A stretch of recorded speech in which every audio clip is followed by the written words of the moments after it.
Boom, boom, boom, boom. Right.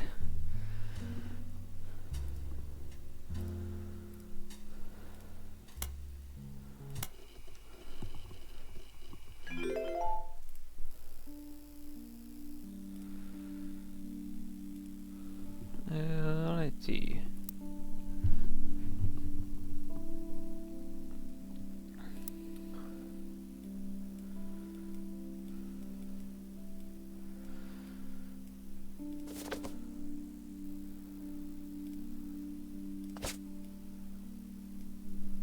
Okay. Well, I guess we start over here.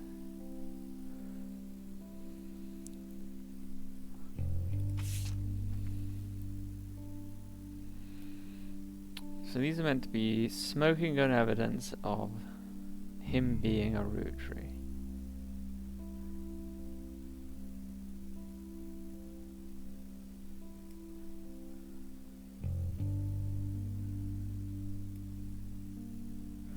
See, this is talking about someone called Beth.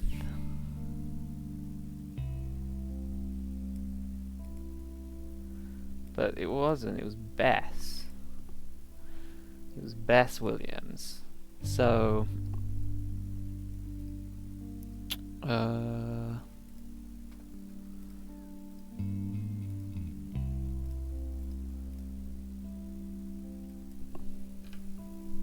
So yeah.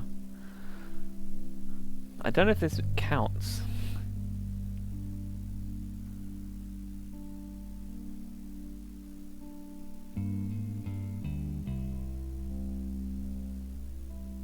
Yeah, I don't think this is very good evidence at all, this bit. So, that's not good enough, I think. What's the next one?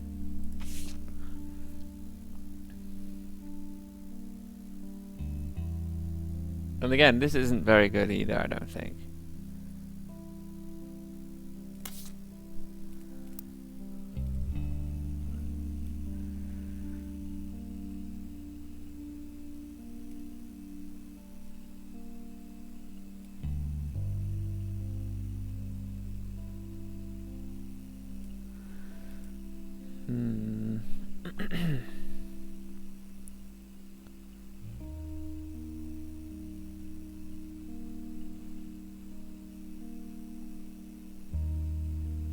All this says is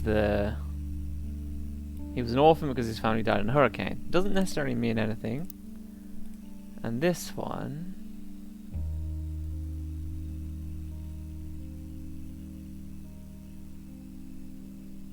Yeah, I don't think this is good enough evidence, honestly. I'm gonna say no on this.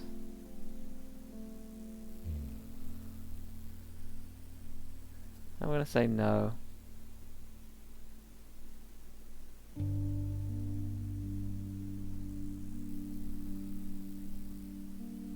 Because what is this really? The other thing is Elias named his kids after the candy, right? Oh, named the candy after the kids, but I don't know if there was ever a place where he named, because if we go to the archive,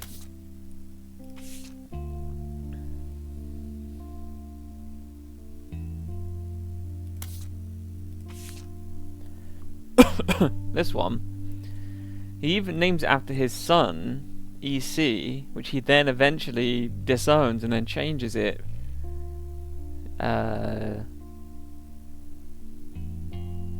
Right?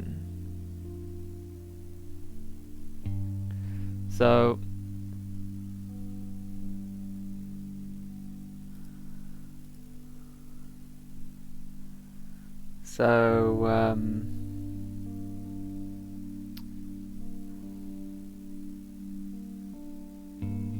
And this is from 1924. So we'd have known he would have had a... Oh no, this is actually before he had a kid. This is from 28. But he doesn't introduce another one for his son with Beth. I don't know. I think this is probably a no. I think this evidence, if this is all the evidence we have, one of them saying, hearing the word Beth, they were arguing about a woman called Beth, and if he had a secretary named Elizabeth, maybe Elizabeth was just doing a shitty job and they were arguing about her or something. Nothing to. I know it sounds like Bess, but this one doesn't. This one specifically says, my parents would never cheat on each other. And then this one, the only thing these two are is this says he was an orphan because his parents died in a hurricane. He has no memory of his father, and that's it.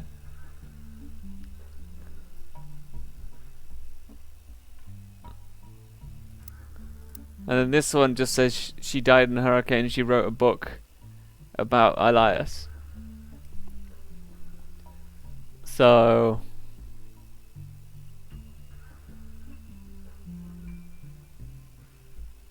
yeah, I don't think there's any real good evidence here. I think this is a solid no, judging by what we got. Which means I don't think Elias cheated, which is good at least.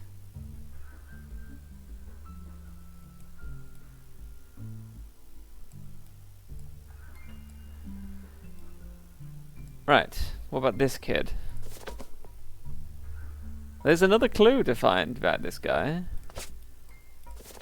And 2 clues about this guy. Okay. How do we think... Well, he's a good man, aside from he ostracized his gay son.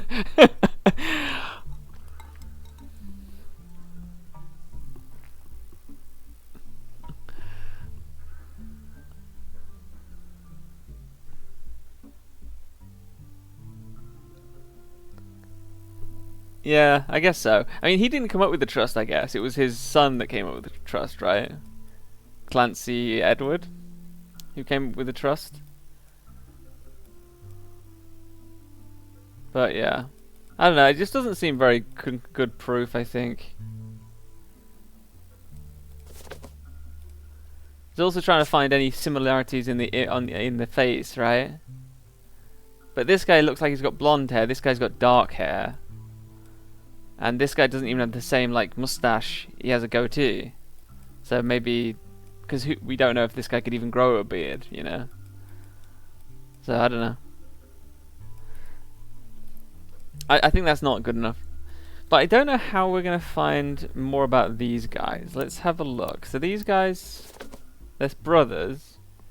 Mary Beth Clementine. How will we look through this? Is there a periodical we need to use or something? Where do they come from? Like where were they born?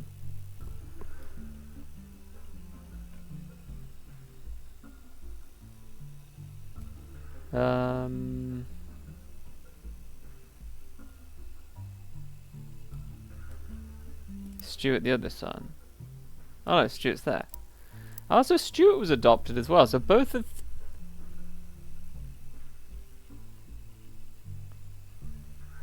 So this kid was adopted as well.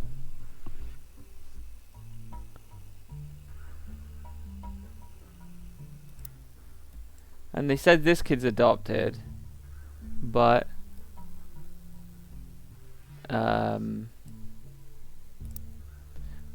What colour hair did Miracle have when he was younger? Do we know? Blonde, okay. And both of these kids are pretty blonde.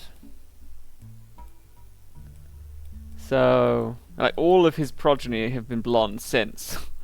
Right? So that's a point in the favour of him being him cheating, I suppose.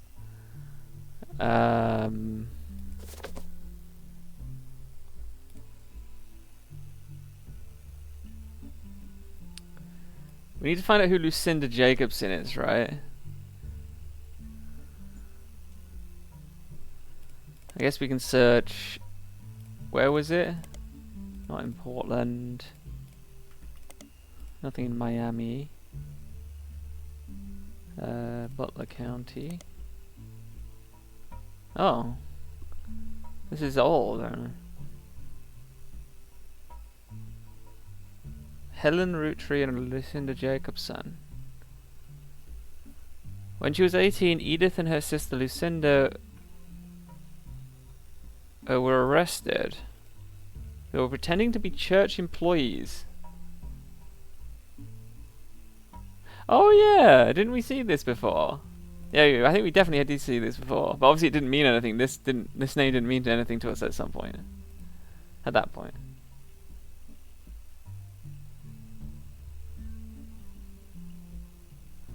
They were caught by Helen Roottrees, who was there at the time when Miracle was away preaching.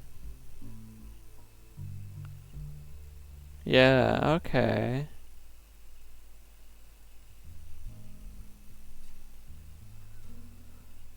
So what does this mean? So Lucinda Jacobson got caught thieving by Helen Roottrees. And then Lucinda Jacobson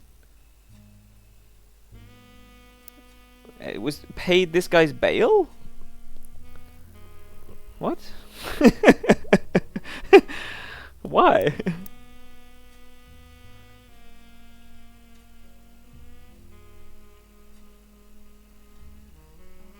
Huh. What? So what was that? That was in 71. So when would he have been born? 1950. Wait, what? Does that make sense? So in 71, when she was 18, so he was 21. Wait, so Lucinda's younger than this guy. Okay.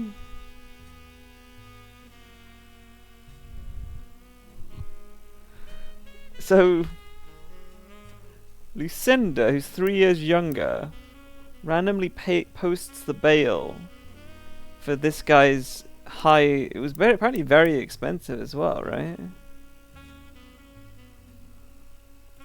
Where was that? Oh, that's one of the evidences that we got. Okay. Which I'm guessing this will be a periodical as well then, if it goes in order. So we need to look through the periodicals. Where does it say what his oh, fairly expensive. Here we go. So Crocodile Clementine's bail was paid for by Lucinda Jacobson. And this was when? Can we find out when this was? Because it was when he went to his daughter's graduation. So it's probably going to be quite something to do with Clementine, Mary Clementine or something, isn't it? It was quite recent in terms of the game's dates, right? Mary Clementine. Or what? No, they went by another name, didn't they? They go by Mary Webb, I believe. If I remember. Yes. Ah, but this doesn't say what the... It was Billy Sims or something, wasn't it? Let me look up. 94. So 1994, Lucinda Jacobson posts the bail for this guy. So it's 5 years before today. 5 years before where we are now. What does that mean?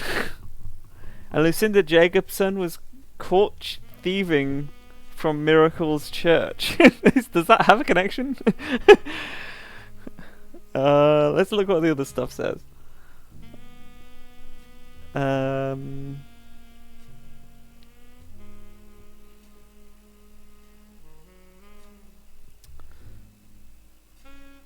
Not sure.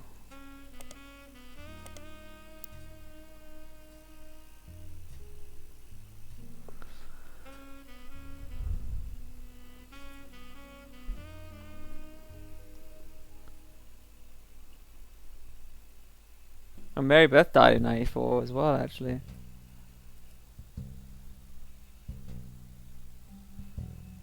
Okay.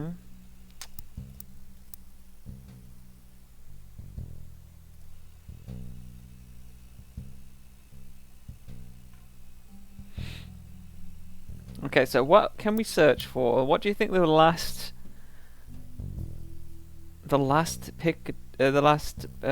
periodical thing is? I guess we can search for just general names.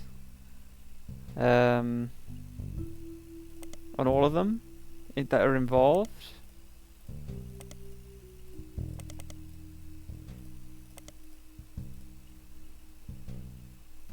That's Croc Watch. We've already seen this one as well.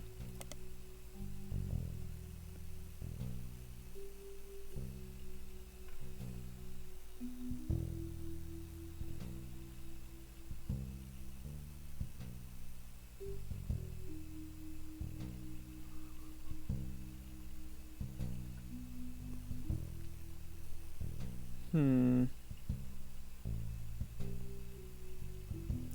think that's useful.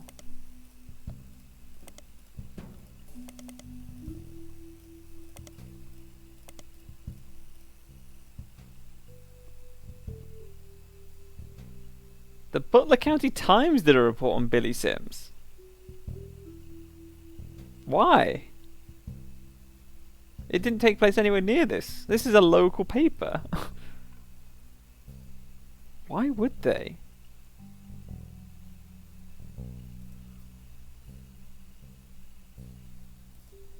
That's weird, isn't it? I guess maybe it was national news, I guess, and they put a small piece in the local paper. It seems odd, though, doesn't it? Where does Butler County actually take place? Let's have a look, because it happened in... Where did the arrest actually happen? In San Diego, so it happened in Los Angeles. If it's at least in, like... Let's find out where Butler County is located.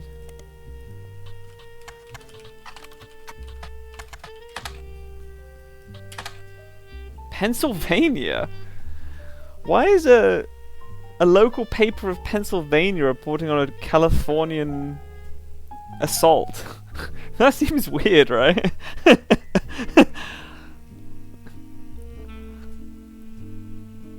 That does seem odd. I'm gonna look for Lucinda Jacobson on all of these ones as well. Yeah, we've seen that. Well, what about Helen Roottrees? She was the wife of Miracle.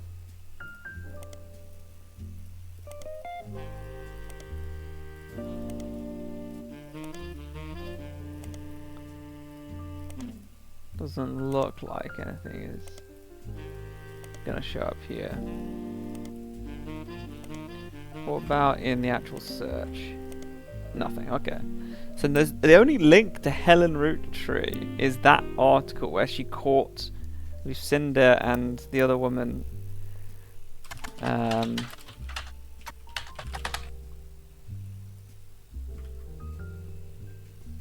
Weird. Alright, let's just go through these ones. You wanted to go. You wanted to go to Los Angeles. I mean, San Diego. I mean, you know, it's fair enough, I guess.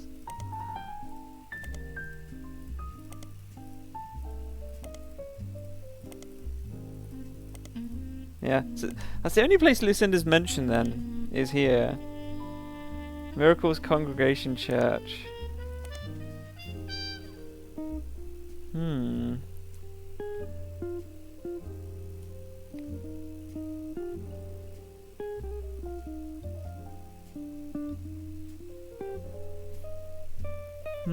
That is sussy. How are we going to find this last piece of evidence? Because we also have one of this guy's to find as well. It's got to be something to do with the mother, probably. If it's missing on both of them, maybe. Maybe we can search for her in the periodicals and see. Oh, maybe this is what we needed to see. I don't know if we've seen this one. She came to Butler County a couple of times. She played religious hymns at the church. From 1949, they welcomed Mary Beth Clementine with open arms. She recorded one of his favorite hymns, and he reached out to her personally.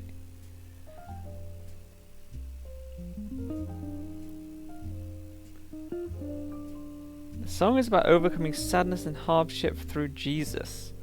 If God can find a way to watch over every sparrow, he can certainly watch over those made in his image. My family's fortune does me no good as a man of the Lord. It's much better spent spreading his word. I've felt a kinship with Mary Beth ever since I heard her voice. When I learned her personal story, I knew I had to help her in whatever way I could. Her personal story? What? What happened to her before you met her? The Bible is full of adoptions, from Moses to Esther. Spending your life taking care of the helpless to help themselves is incredibly noble. She and her son are welcome to stay in our guest home.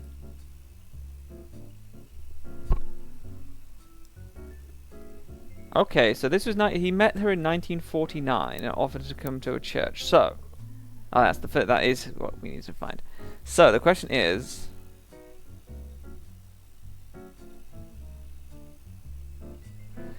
so she had already adopted Stuart before he met her. So I'm going to say this: he isn't a Roottrie. I assume, based on that. But after he met her, like literally after 1950, she had another kid, allegedly a basket baby. So let's finish reading this. The second visit was a few years later. The article mentions that her first visit was a massive success. She's returned for an encore performance. It also mentions the unusual circumstances of her second son's adoption have prevented her from touring recently. It is sussy, for sure. I wish these were different, right? I wish the options weren't yes, no, maybe. I wish it was like, yeah, test for DNA, test the DNA, or don't bother. You know, I wish it was like a test DNA because it's possible, or don't bother because it's probably not likely. Rather than, yeah, because how can you confirm someone is blood related through these? It's just documents. You can't prove someone's blood related, right? Through just these documents. So I don't like that conclusion. But what I'll do is I'll go through, and if I have marked everyone as a maybe, then I probably need to lower my burden of proof, right? I need to lower myself to what the game wants me to be burden of proof, because I'm assuming that if I end up with no one is confirmed, then that's probably not what the game is going for, I assume. So I'll come back to this. I think this is a maybe. I think there is definite inklings of evidence here, but nothing. I wouldn't call any of this a smoking gun. I would call these like coincidences that you could look into, right? Like the fact that Lucinda posts his bail for some reason. That's odd. The fact that she got pregnant, well, she had a baby the year after they first met in 1949, and he asked for her specifically, is a bit sussy.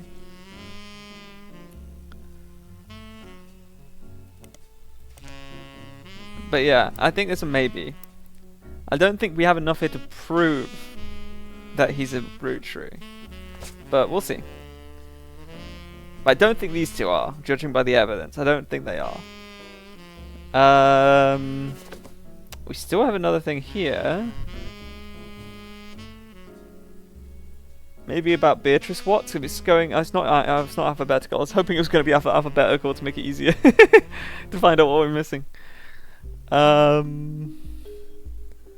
Because this is the odd one, right? The one where they allegedly tested the DNA and it came back false, but we don't know if that's actually true.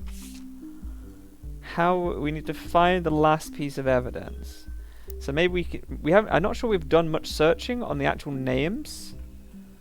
Like we need to go through this in like the Butler County probably, because that's probably where the And what is it? Beatrice. Nothing in there. It's Beatrice, right? Yeah. So where else would they be? I'll have to look through all the news ones because they could mention her in terms of the Anonymom thing.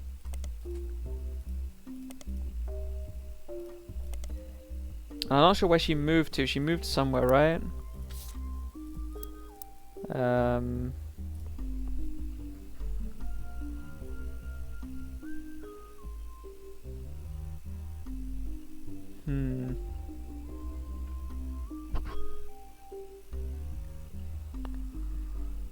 What's interesting about this one is it appeared before the 5Ps one.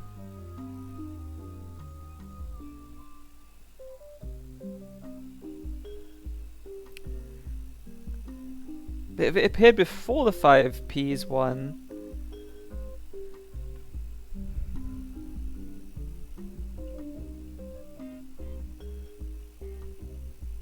Or at least they asked her or something. They said something about... My Mom Stories was first. Mom was advised by Ryan and Cork.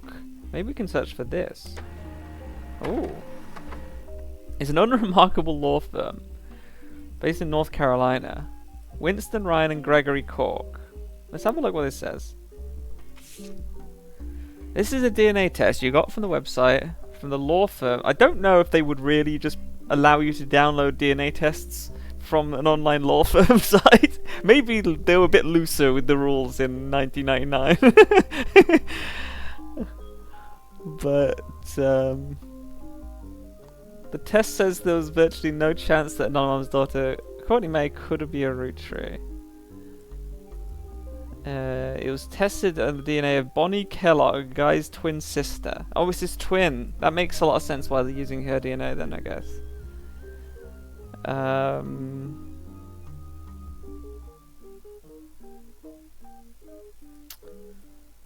DNA Techo is a DNA testing company. It's a new phenomenon that allows scientific, yada yada yada.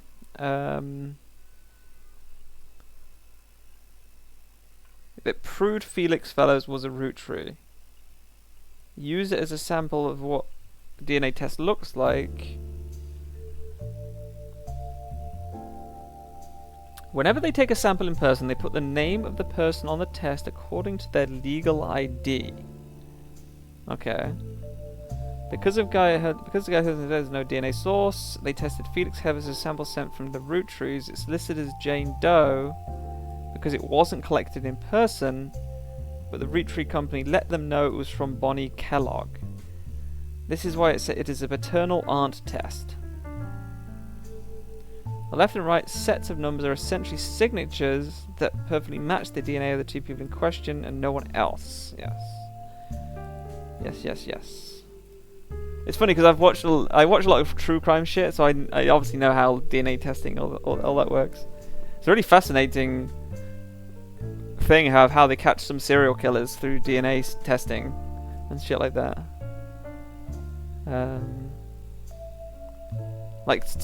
By DNA testing their relatives, they'll be able to lock in and find this serial killer.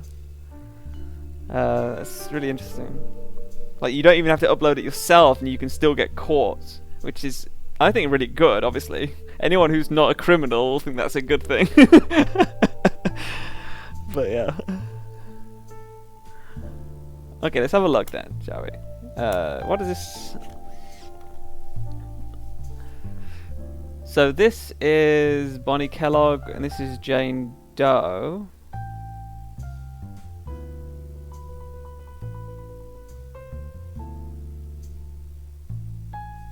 Oh, so okay, this is the one that didn't make it. I see.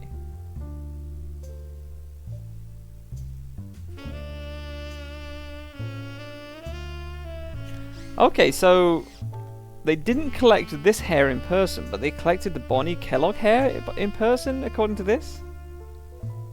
If this is what is meant to say? Because they said they Jane Doe it if they don't collect it in person. But they didn't collect it in person, right? Because it was in the trash. So whoever was...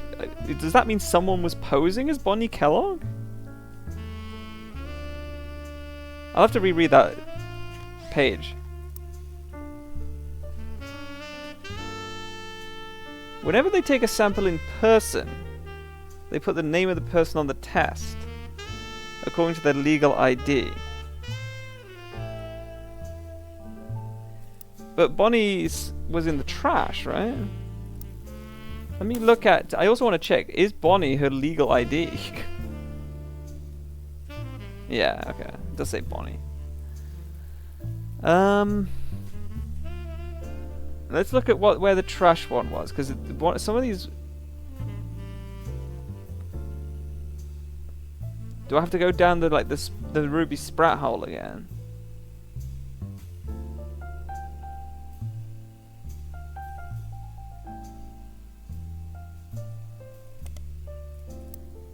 What else do we have? We have this is the DNA test that proves David Fellows. Yeah, so they collected his in person, but then didn't collect Bonnie's in person.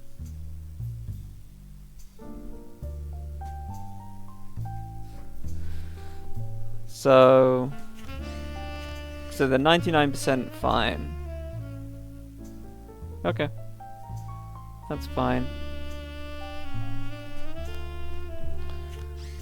And who did this? Adrian Rowland? Adrian Rowland, okay. Okay, well, let's look at the other one.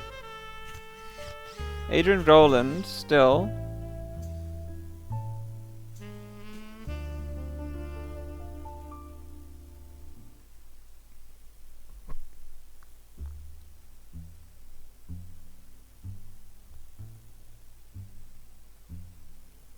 There's a lot of matching here, actually. 14, 14.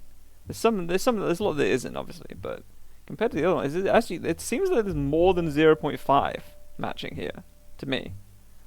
But we'll see. I want to go back to find the one where they found the hair in the trash. What do I need to search for that? Something to do with Ruby Sprout, right? Where would that have... Where is it a piece of evidence, or is it in the search? I can't remember where that was. Oh, one thing to check, do we have all the evidence now? Yes, we do. We do have all the evidence. Ruby Sprat.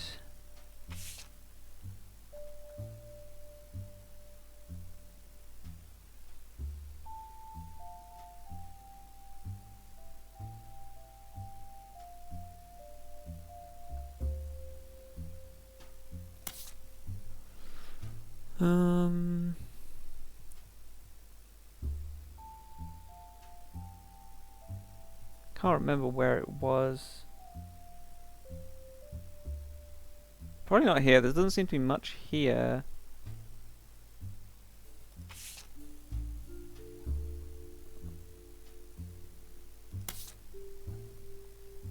So it's probably in the periodicals or something.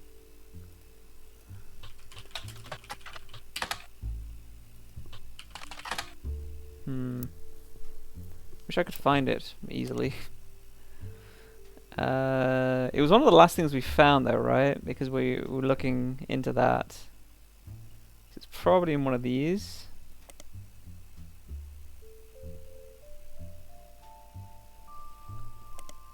Because it was one of the last things we were looking to.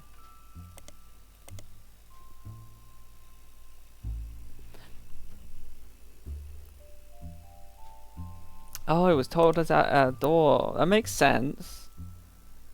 Maybe no, it won't be this one. So what did we get? This one probably. Yeah, it was caught throwing away the DNA samples for Bonnie Hudson.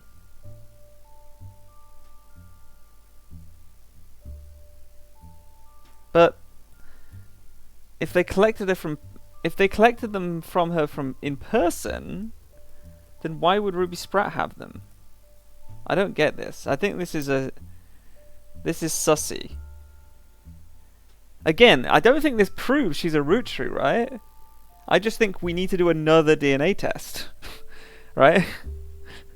I wish I had better options to choose from. I think we should redo the DNA test, right? So what other evidence is there? Other than the DNA test, which if we could throw the DNA test out for now, what other evidence is there that links them?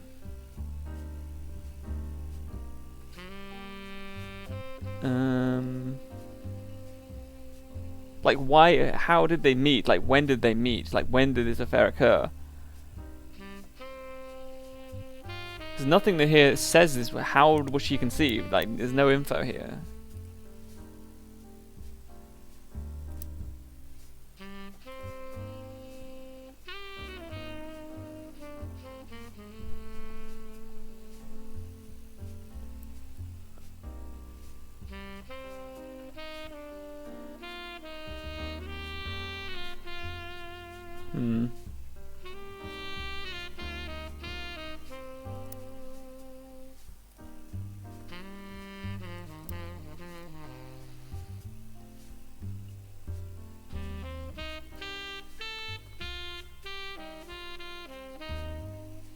All she says is she slept with Guy Hudson.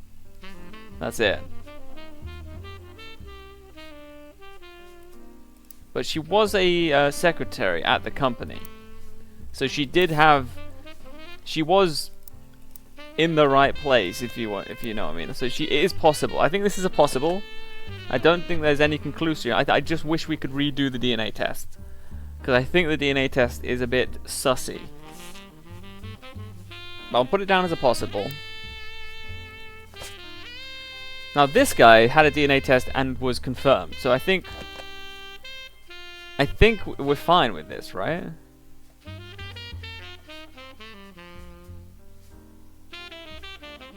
I would like to find some DNA test on Kexi.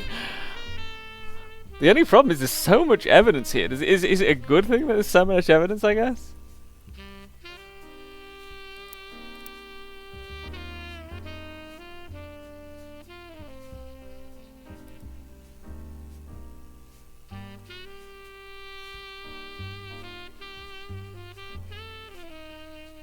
Why is this part of his evidence?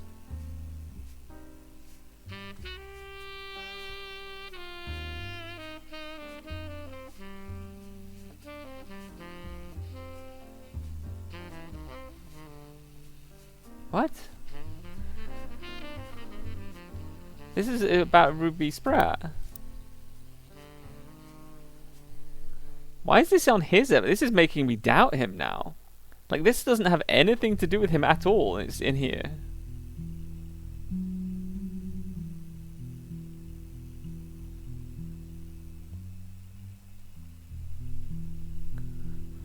Okay.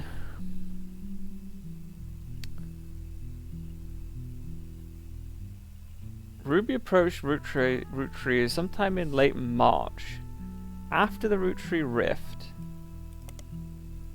which is the book coming out. So the book came out, and then she approached them.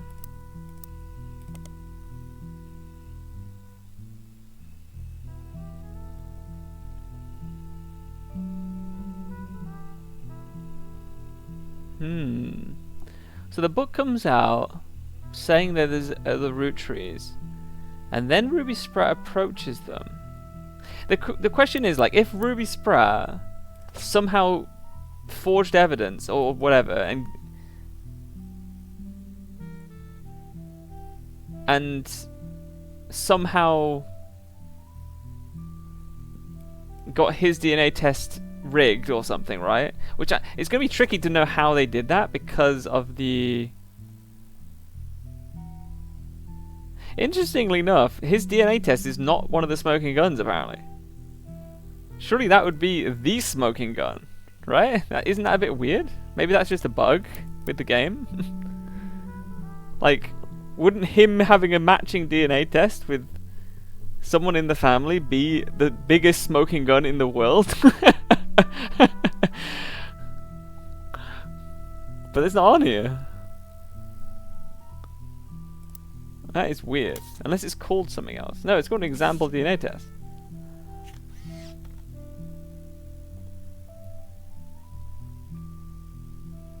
Hmm.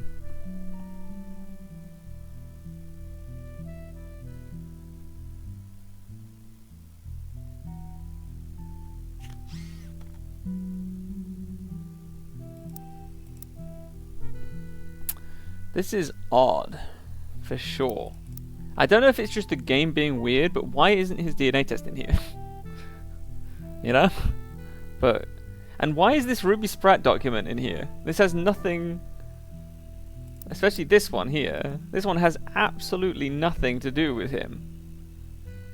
All this is about her is setting up foster care systems.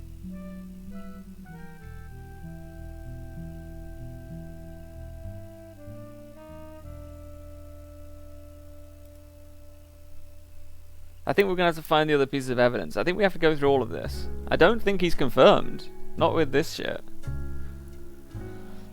His mother Joanna was Zach Morden's secretary when he retired. And then Guy Hudson's secretary for 1 or 2 weeks after that, before she quit.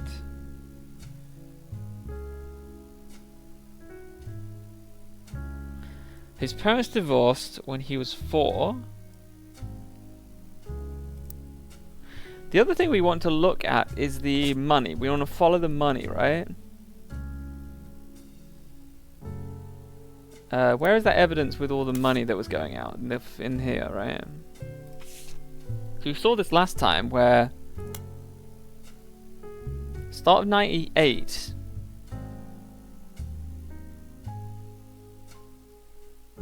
Oh. But Joanna Fellows left in 77.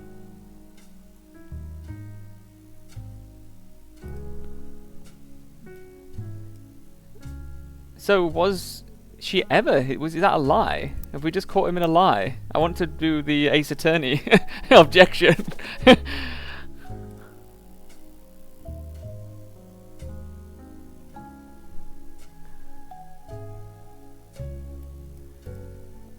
So if she quit in 77 and Guy Hudson took over in 78, how would she be there to have sex with him?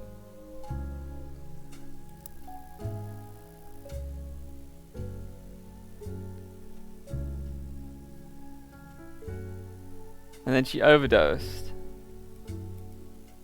when he was 16. Oh, and then he got fostered.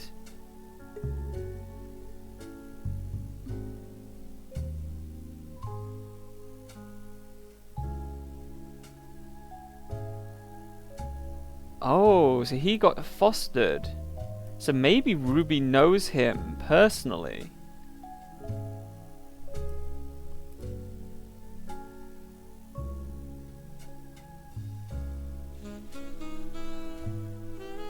Interesting.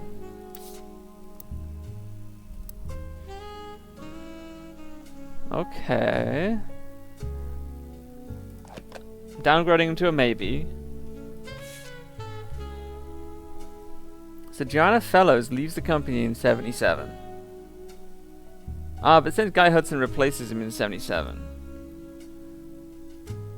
Oh no, he replaces him in his special management, not as the... Yeah, okay. Okay.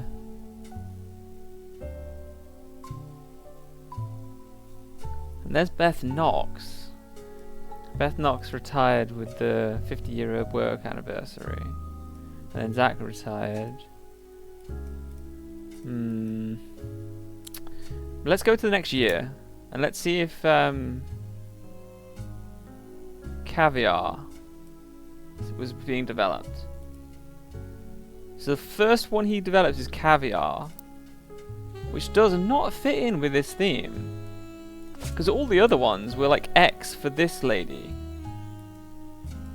Oh no, yeah, there isn't a J, but there isn't a B either, I guess, unless it's to do with the kids' names.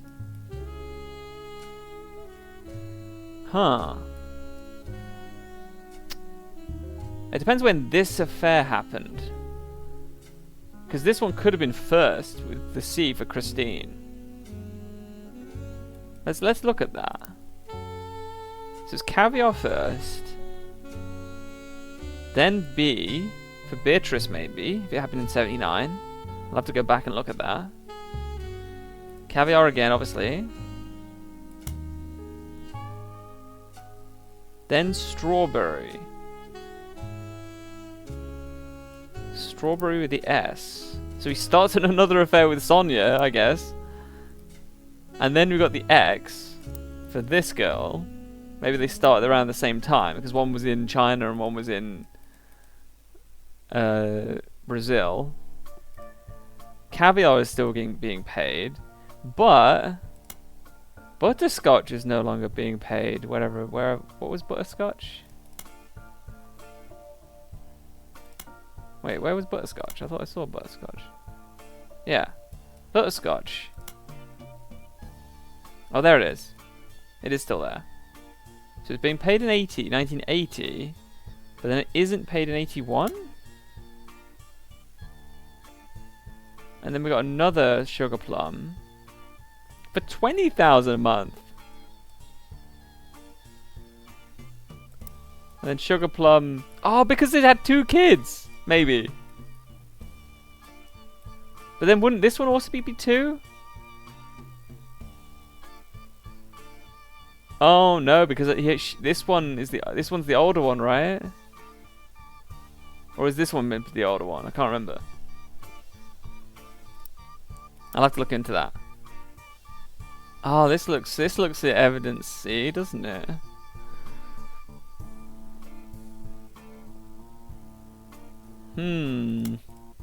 But there's no mention of a J for Joanna Fellows. And the fact that Joanna Fellows did retire before Gus became the president, it is making me doubt this guy. I don't know if will this rap song really have something? Should we listen to it again? Attention, attention, Roottrees. This is 5-piece coming at you from the real world. You know, the place you ain't ever lived in. You say money is a root of all your problems. That's a chicken and 2 dads. My pappy's clan said trust. Built from the cash that your ancestors gave you, acting like you somehow deserve it based on your family's creations. Yo, but look at here, sonny, don't you come for our money, or you might burn bright in hellfire someday. Like that Madsen chick and her 2 dads. My pappy's classic trust should keep you away. Yo, it's disturbing catching a sermon from a geezer who's never known hurt, but blurts out these claims that somehow we're sinners cause we didn't earn it. When all of your worth it came free with your name, you expect me to treat your lectures on greed as some expert creed from he without blame. But instead, I turn my other cheeks and spread them. Park Place and Boardwalk. Is this a Monopoly joke, right? You say money is a root of all your problems. Yeah, hypocrisy and Monopoly. Yeah, okay. Take those problems away. Whoever calls dollars the root of all evil, just trying to make small pursuits of real people. You silver spoon feeds you the world's purest treacle. I don't know. I mean, there's nothing here, right? Tell this poor tragic orphan your mansions and Porsches are actually horrible. How I'm better off penniless, grasping for morsels. How wanting my share, that's actually extortion with your candy ass name. Yeah, there's nothing here, I think. Oh, you wanna call me classless. Where are we looking? We're looking here. We still need to find one more thing. We've already found a lot of stuff from him though, so I don't know what else.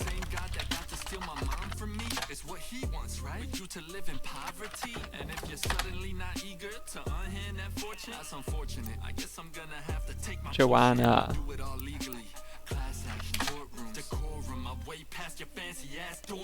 You say money is a root of all your problems. Let me take those problems away.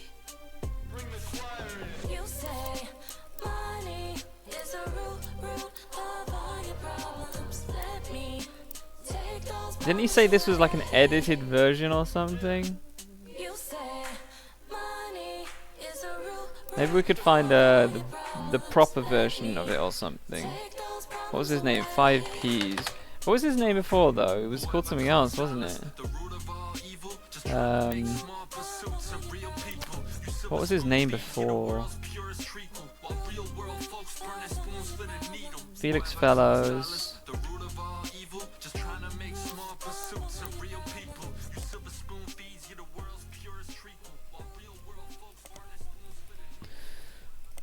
See if we can find him anywhere. He might be in like Music Monthly or whatever. 5p's. Nothing, okay.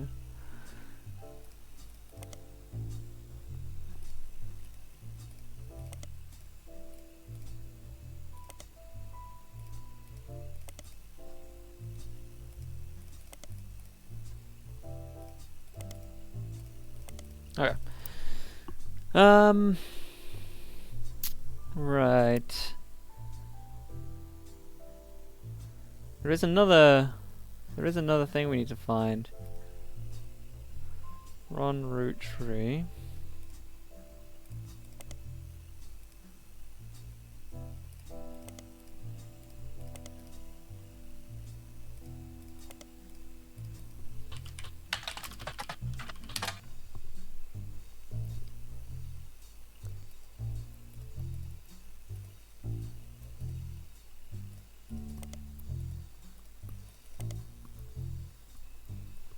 Hmm.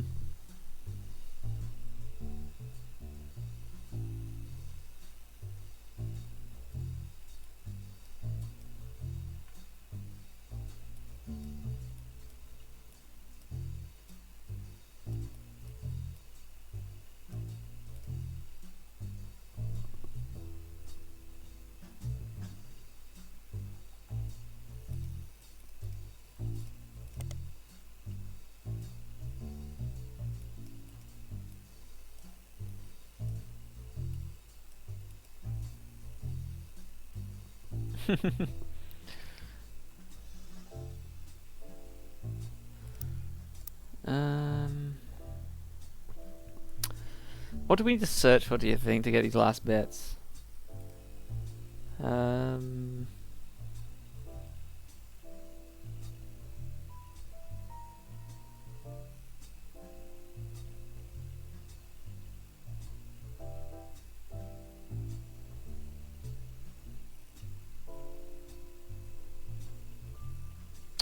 But that's the thing, like, how, if it wasn't Bonnie Kellogg's hair, right? Because they just said, Roottrees Company just let them know it was from Bonnie Kellogg. They didn't get it from her, right?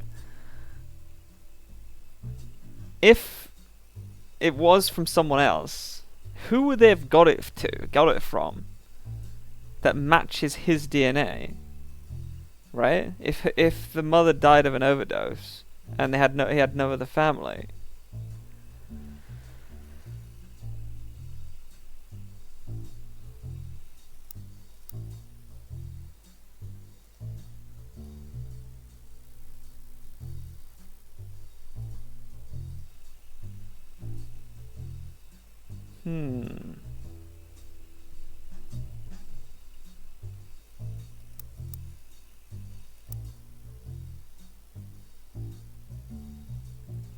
Why is Courtney May Watts here?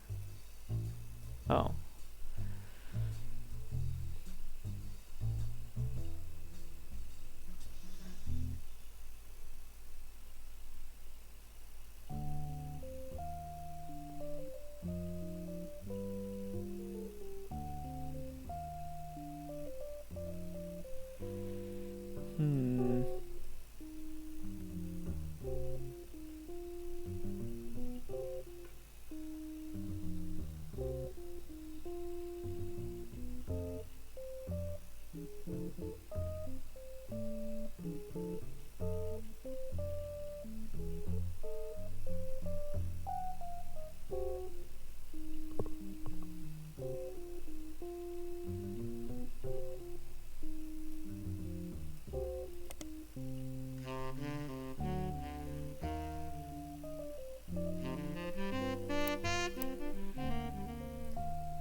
Let's have a look at this then.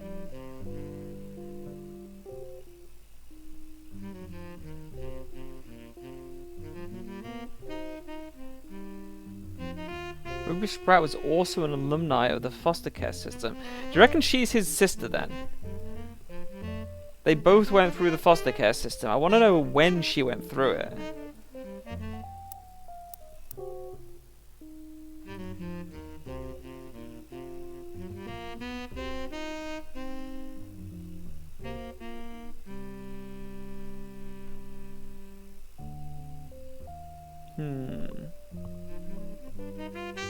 So what's this got to do? Like, why is this a smoking gun for him? Like, what does this have to do with him at all? He's not mentioned here at all.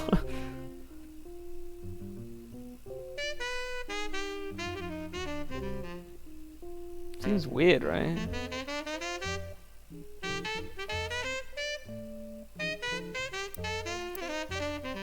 This is about the rift. It's not about him at all, right? There you go. Dirty Devil. That's what we're going to look for. In periodicals, probably. Like Modern Music. No. Portland Times. Probably. No. Probably nothing else then, right? Nothing. It's probably not going to be in here then if it's not in those. We can check. But doubtful, at the very least. Okay, yeah. I don't think it's going to be here then if it's not in any of these. Can we search for it? Oh no, Dirty Davy.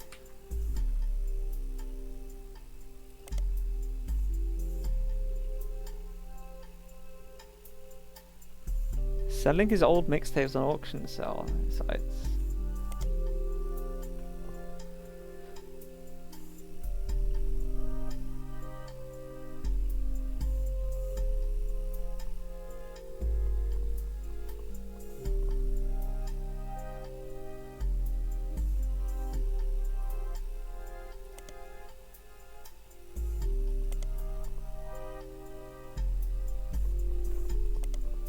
Okay.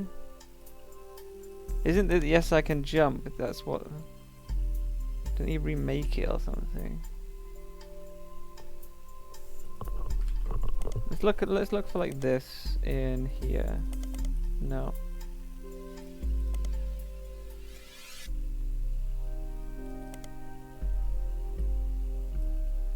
It's Dirty Davy, right?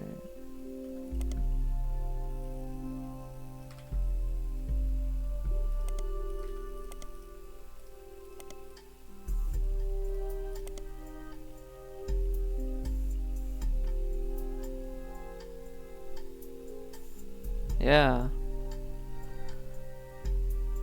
Yeah, so Dirty Davy went through the foster care set up by... Well, this is just saying he was in foster care, right? And most of them grew up as close friends. Poets, musicians, and dancers.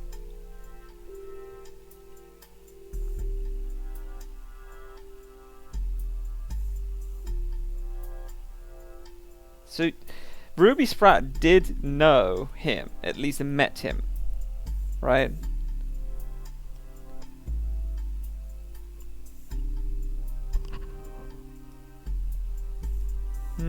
That must be another piece of evidence we missed, right?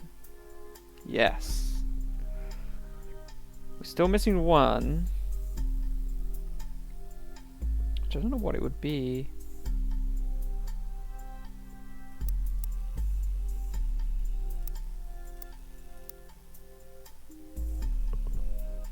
I want to find a song of this. If I can find this. It doesn't look like it, right?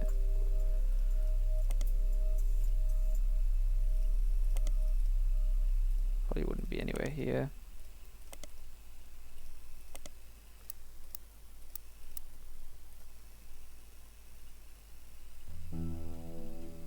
Okay, so let's have a look.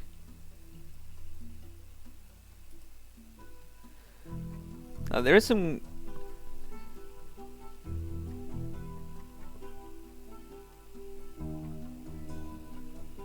So what does this mean? Okay, so he references a popular movie from '92 called White Men Can't Jump.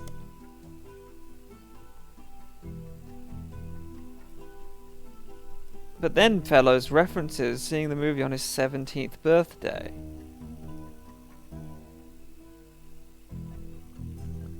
This would have been 1994. Okay, I think he's lying about his age then. I think he's 19 years. 19 years old then.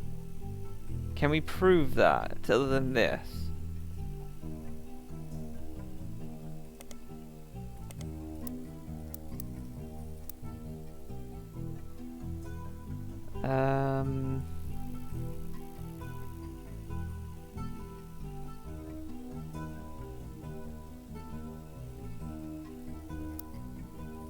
So all this is about Ruby Spratt. It's got nothing to do with him at all.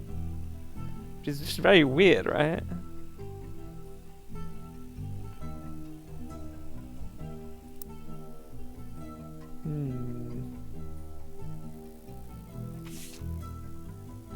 Okay, we've seen this. This is the issue.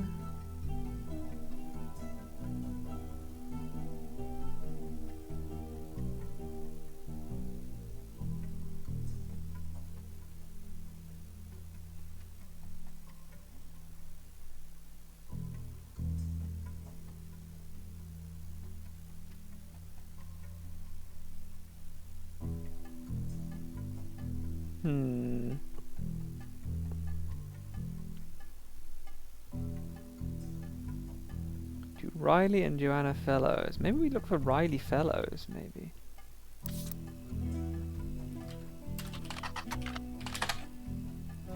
Don't know if we've ever searched for him. Where else would it be? Butler County Times, maybe? Wait, if he's called Riley Fellows, that means she was already married when she joined the company? I guess that's fine. Let's look on the previous one.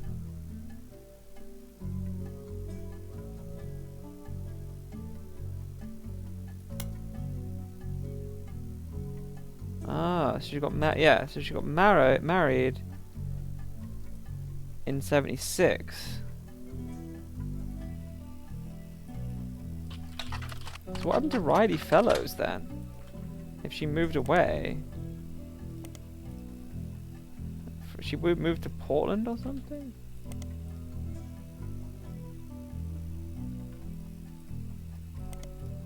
Maybe there's something about him in here. If they moved away from him, why? Exactly. Is there anything that references his dad at all, other than him calling that? So, if he was 2 years older than he says he is, what does that mean? Because he's what? He says in 1992 he was 17, which means he is now 7 years on, I suppose. So he's 24 now, allegedly. Which means he would have been born in 75? Is that right?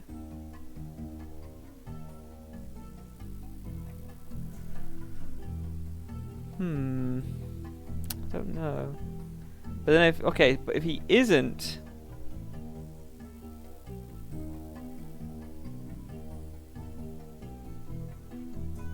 but if he is 2 years younger, he would have been born in 77.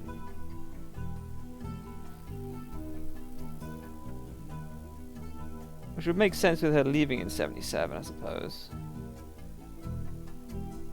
Maybe.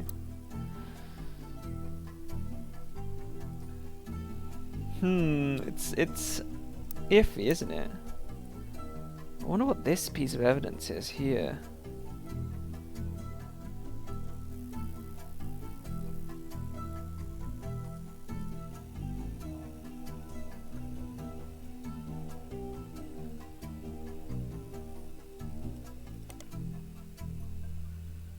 History of publicity stunts. Yeah, we saw this one, I think, right?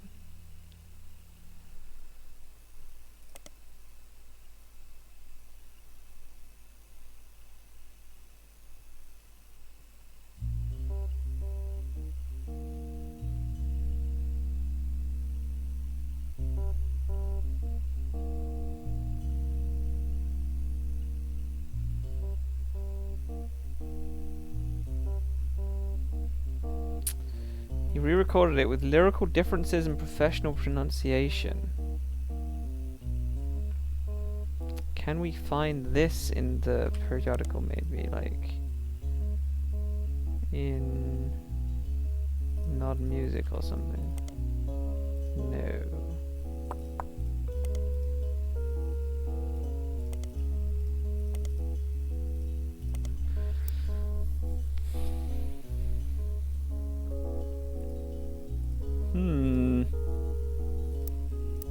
I'm not sure what to look for this last piece. I don't know if it is an item or is it a spider search article. It's not a periodical. It's maybe search, but I think you can get items from periodicals, right? So I don't know where to look or what even to search anymore for this guy.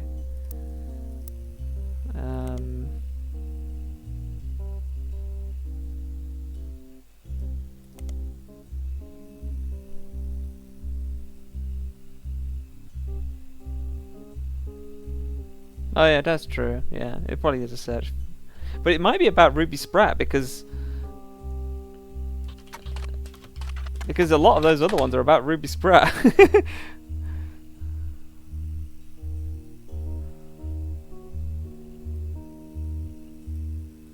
Fountain of Youths. Portland's Parks and Recreation.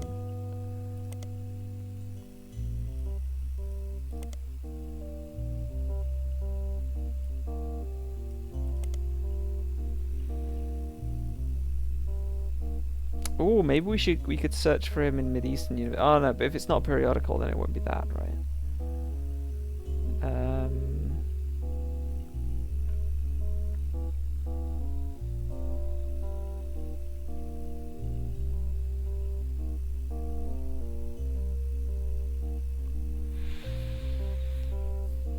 Modern day success stories.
What was it? DMV.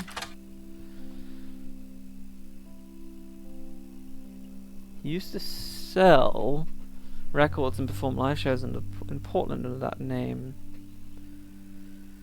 There are some people selling his old mixtapes. I wish I could find one.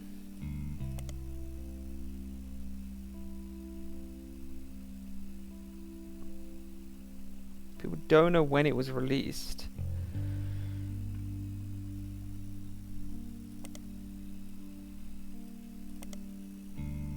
This was released in '96.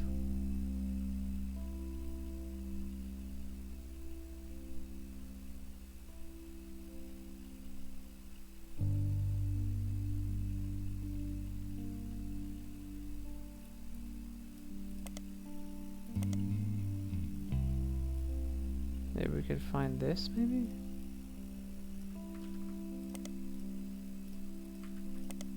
No. No.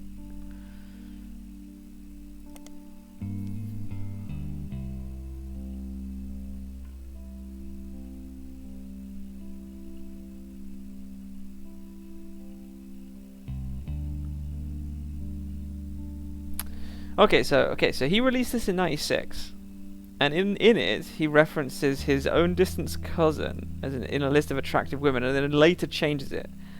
So I want to know is did his mother die before '96?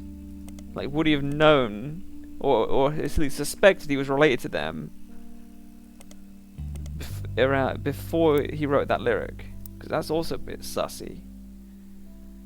When would that have been? It's in one of these, right?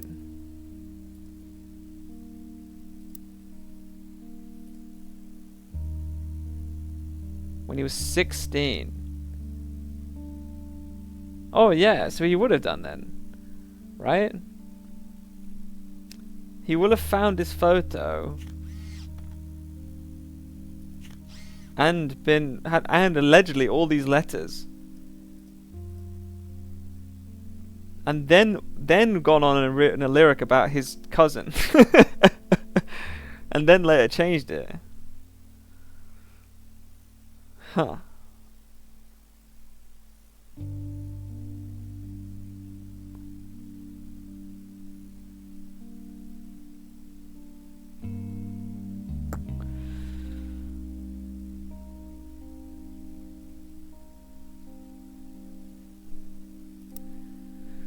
I'm gonna say no on this one for now. I want to find this last piece of evidence, and maybe I will, but I'm gonna come back to him. But there's too many weird things in his. The fact that there's some stuff here like that doesn't even mention him at all. It just mentions that he was in foster care. That's it.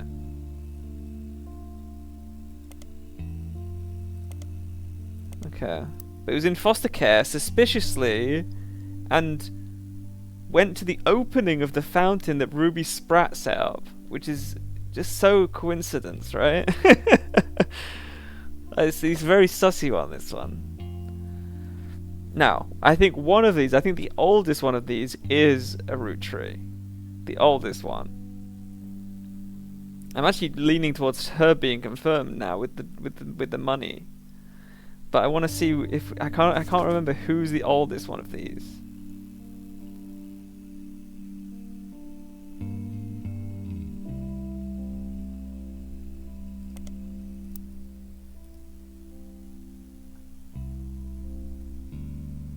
Oh. Antonelli's, is that what these guys run?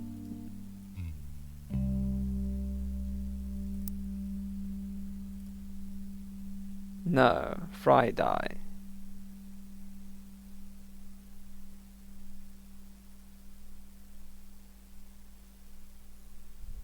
So if it's Friday, why is Antonelli's mentioned?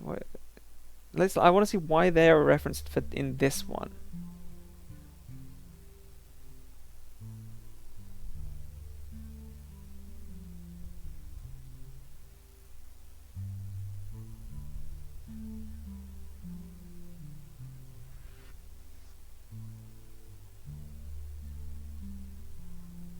Yeah, I think it's just referencing this, right? Because she was one of his secretaries at some point. Okay. The plaited loaf.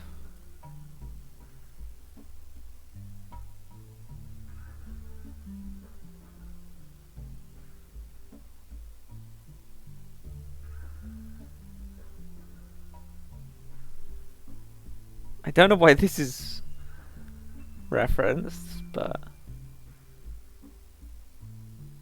isn't this about his father? His father wrote this, right? So let's try and figure this out. I'm going to read this whole thing. Two bakers flirted. They grew their friendship, compared recipes and combined knowledge. She loved his salt and pepper beard. He adored her rosemary cheeks. I'm guessing this is how the father and mother met, right? They thought sweetly about one another, but he was one day whisked away, conscripted to bake the army's bread. I'm guessing their father had to go into the army. By the oil of the lamp, Flora's tears began to salt her bread, and then yada yada yada. 10 to 12 years later that they met again, seemingly by fate, Flora's unique dough had earned her a position as the king's personal baker. Maybe she was his secretary.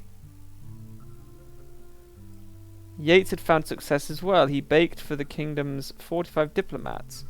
One day they returned from the Dutch Isles with a gift Formed a video and baked loaves. And was sent to the palace bakery to teach a method that required no kneading. Okay. What? Upon seeing Yates, Flora was both delighted and distraught. She felt as if she was torn in two. She had not been made aware of the gift and had already prepared buns for the palace ovens. Ah, so this is saying she was already pregnant when they met again. She wished to greet Yates warmly, but was struck by fears that he'd be unable to bake with her. That she'd be faced retribution. He said it was okay, and he said there was no way she knew he was going to come back. But he shared her fear of retribution. He knew if they did not solve her predicament, they'd miss their final chance together. And so they worked together and baked them as one. Thus was born the plaited loaf. Word quickly spread of this new delight. The king's decree was that it would be considered a delicacy. Bankrolled by the king, they spent their days baking together. So maybe they made a deal with Guy Hudson. I'll adopt your kid, or pretend the kid is mine. You give us money, and we won't say anything about it. We will just go our own way, or some shit. Ah.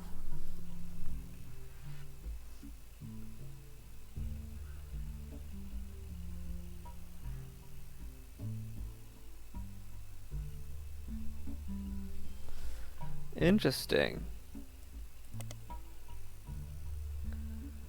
We need to look at Antonelli's again.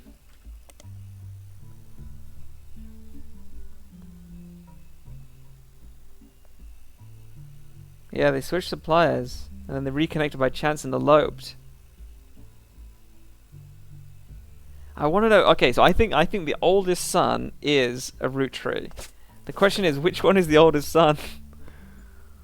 Oh no, it's this one. This one's the oldest. It was left to right, isn't it? So this one, I think this guy's a Roottrie then. And this guy isn't a Roottrie. I'm gonna go with that. I'm gonna go with that. I'm leaning towards saying she's a Roottrie now. But I think I wish I could just say, just do the DNA test again. Because there isn't much here. There's nothing here that proves she's a Roottrie, other than the fact that she possibly was getting money. She was being paid. At least she got paid very briefly. Let's have a look at this one. Oh, we got more stuff. I don't think we did that much searching through this. Ming Lin or something, right? What was it? Min Lang.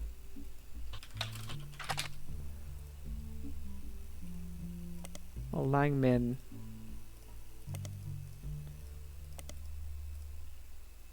Yeah, she's on the robotics team.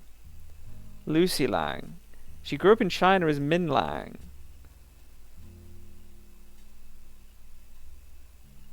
Talon Claw. She collects accents.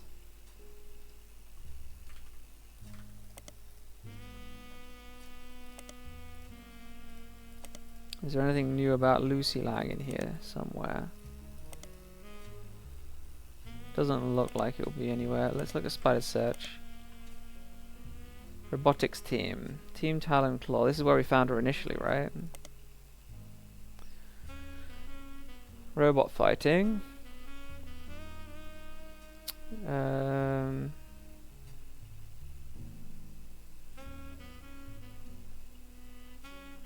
Maybe we can find more on these people.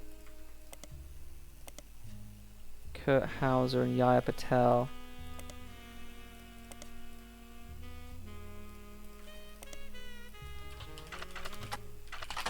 Nothing.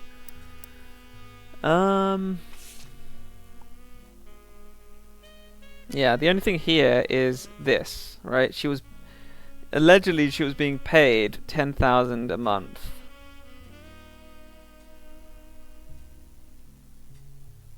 Right.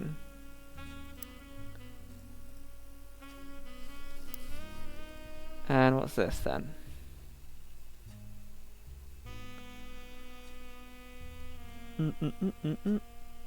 Linda's father led a huge company. After it expanded to the US, Linda's father approved their marriage so long as Jerry took over the US portion of the business.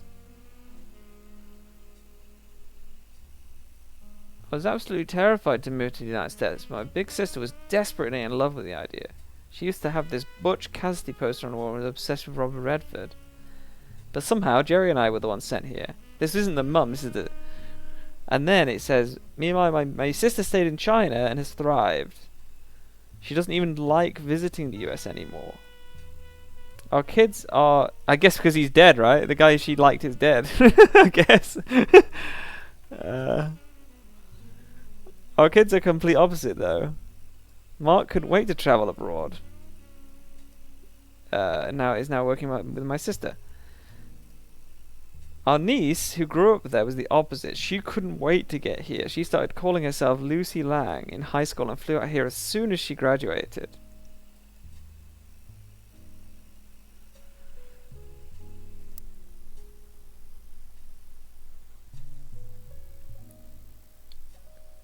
Okay.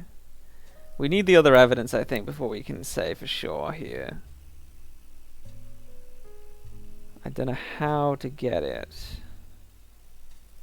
Maybe to go through the mum, maybe? Xinyu Lang.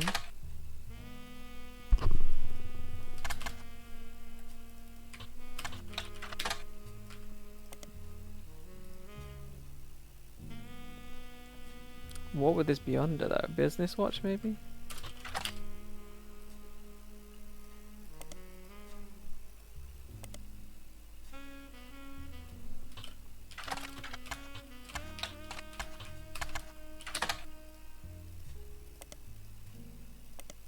Uh-huh.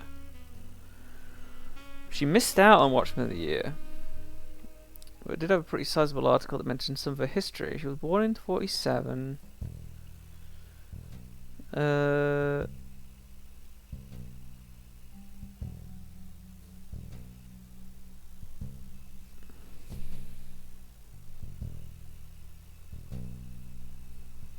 Lang Tai.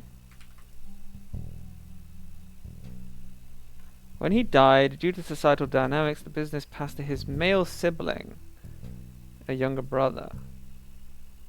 Many in the know knew that this could be a problem. His brother was not a businessman and was not much younger than his brother. During this time, Xinyu essentially ran the company. He began to have problems with dementia. She stopped working until the results of her absence began to cause problems. Only then did they admit they needed her. Okay. Fair enough.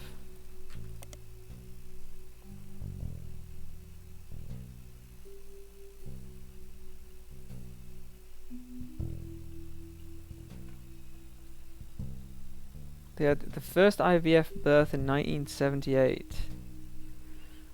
Huh.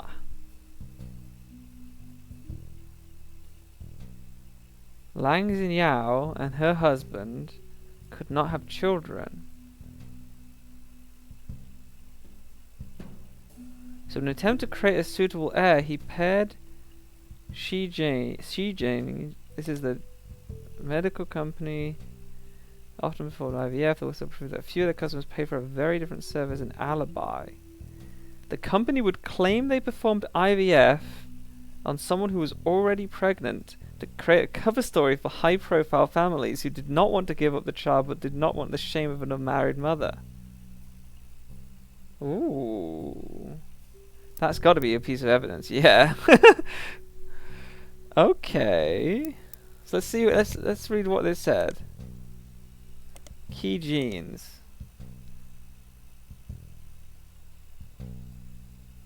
So, they allegedly implanted IVF, a kid, in his older daughter.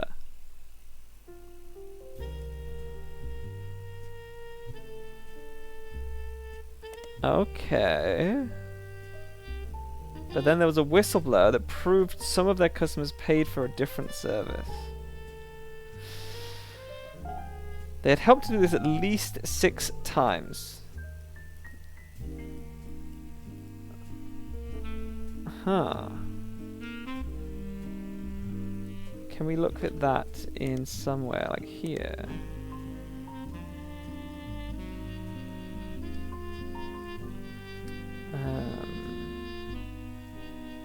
They'd fly their clients to America. They would stay for an extended period of time, then return to China with news of a successful IVF pregnancy.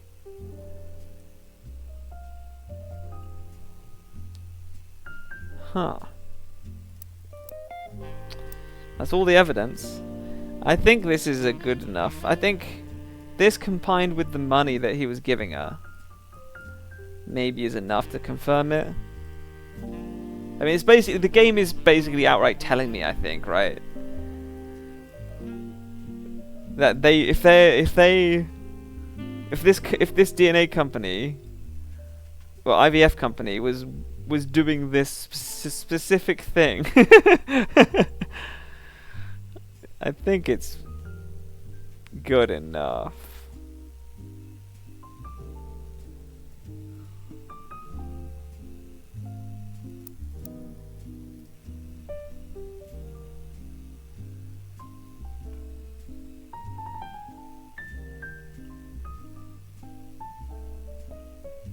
I just want to see if they said something about her sister going or something to the US.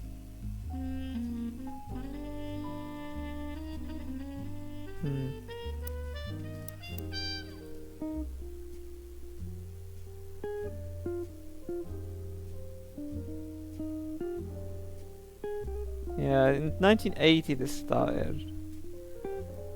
10,000 a month and lasted until his death.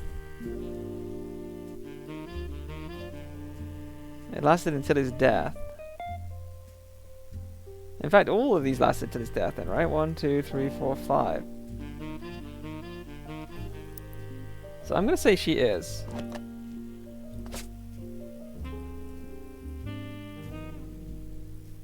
I think he's gonna be very similar as well.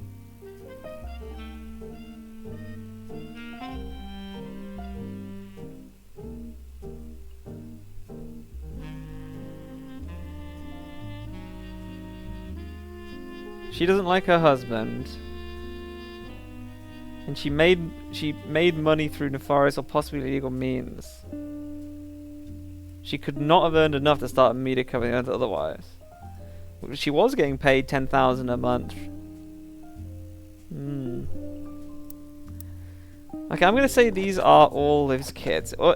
Everyone he's paying, I'm gonna say they're his kids, which also means her. I wish we had more info. But I'm gonna say she is, for now. 1, 2, 3, 4, and I think these two are also his kids. I'm gonna put them in because, well, a few things.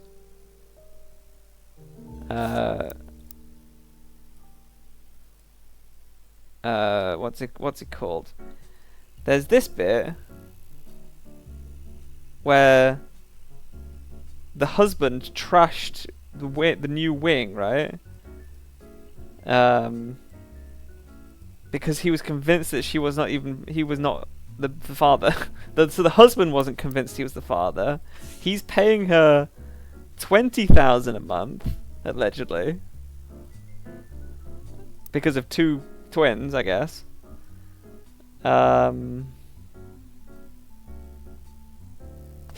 And isn't it also a thing that twins are kind of like, they run in the family, right?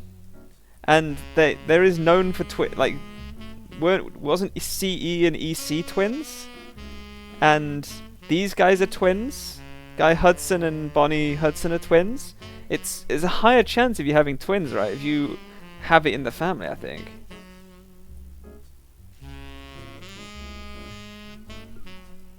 So, I think there's a very good chance that this is true.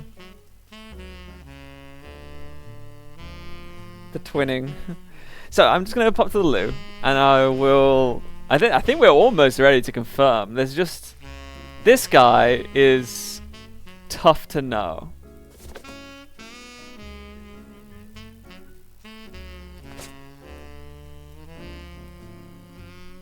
But I'm happy enough saying these 5 pregnancies are good enough.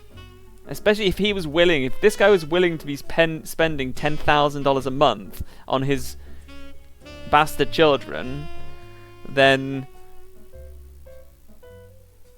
if he believed it, essentially, if he believed it himself that he was the father, then that adds quite a bit of weight, I suppose. But I'll be right back one sec.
Alright.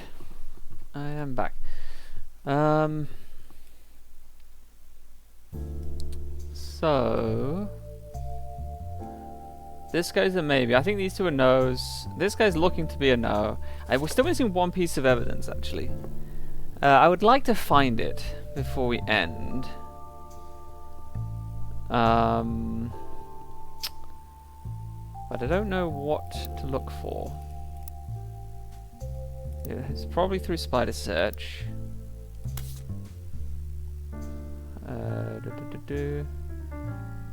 But I don't know. Let's just go through like the basic articles. Bring that up. More poser than my action figure collection.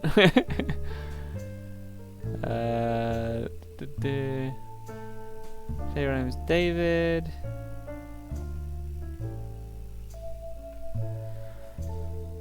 Appeared on News Time. Got a photo of his mother with Guy Hudson.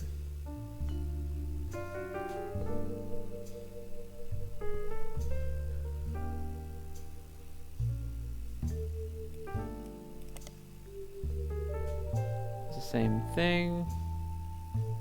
Maybe it's got something more to do with Joanna Fellows.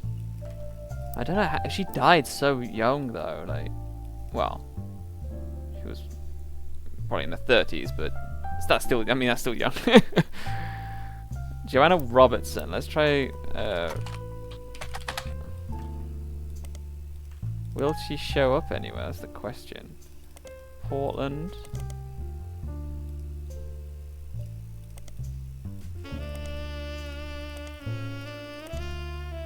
She was just a cashier though, wasn't she? Like,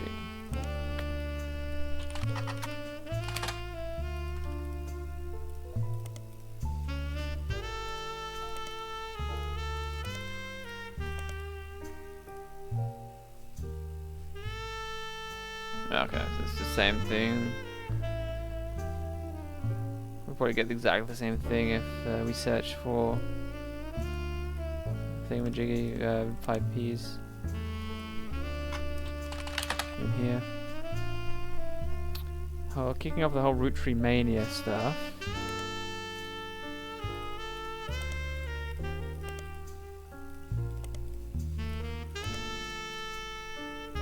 There's nothing relevant about Roottreemania anywhere in here. It's kind of crazy.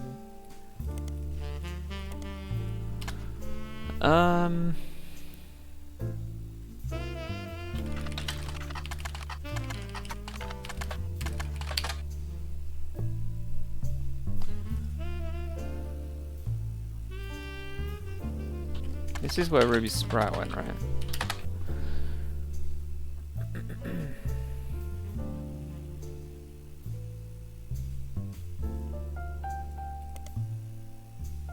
Midway between Maine and Miami. The mascot is the Spectres. They refer to it as the Little Ivy.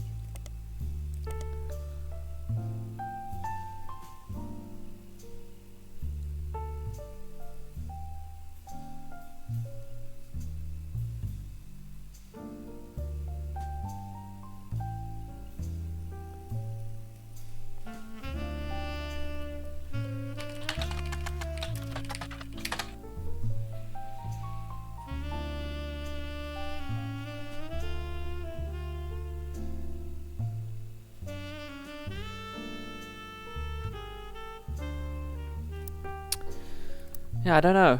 I'd like to find this though. I don't know what I'm even meant to be looking for. It's so hard to find like one tiny piece of evidence, like one new page out of it, out of so much in there. Felix Fellows. I think I've googled pretty much everything, and then also gone to every link off everything that I've googled, right?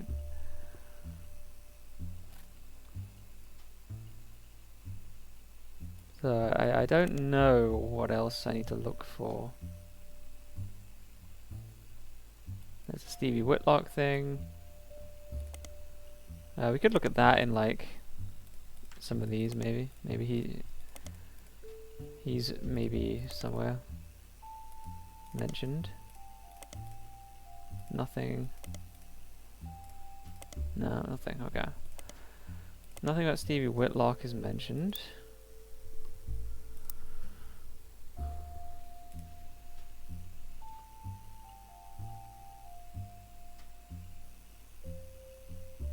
Maybe something about Bonnie Kellogg, maybe? Maybe we could look for Bonnie Kellogg and stuff.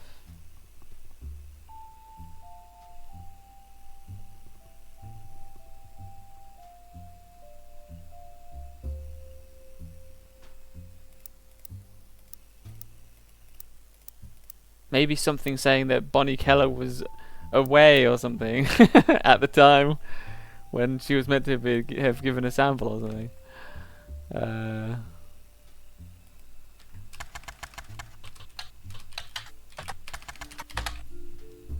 Bonnie Hudson. That's her maiden name, right? Yes. David Kellogg.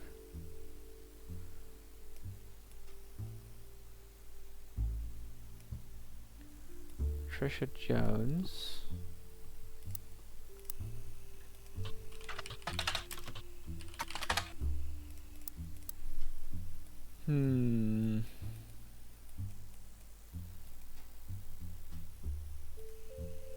Oh, we've also got these up here. I forgot about these two. Yeah, we've got like a lot of stuff to learn out of these two. So we're missing 6 pieces of evidence on this.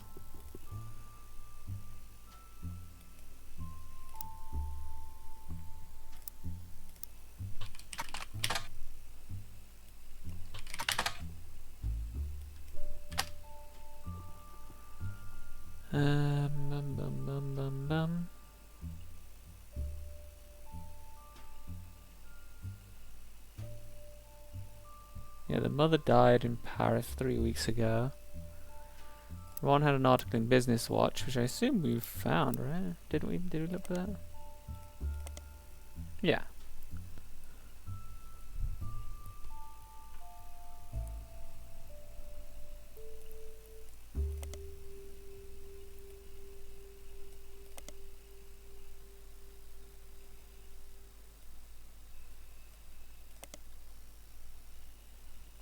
Oh yeah, this is the whole Cameron Diaz thing.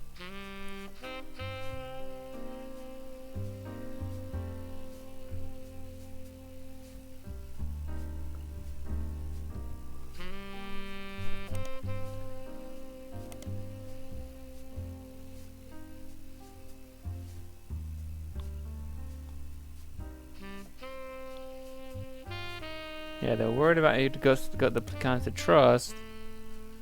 But maybe that was a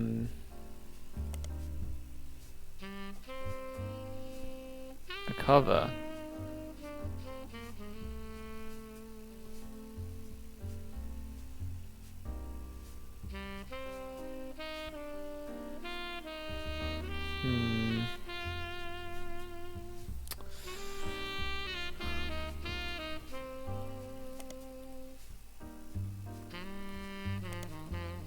Nothing in here. So we need to look at Gwyn, don't we? Or what was her name? Was she known as Gwyn Roottrees? Yeah, I think she was.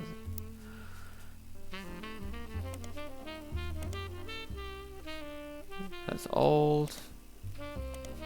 I'll go through all of these. She was famous, so she could be in any mentioned, I guess.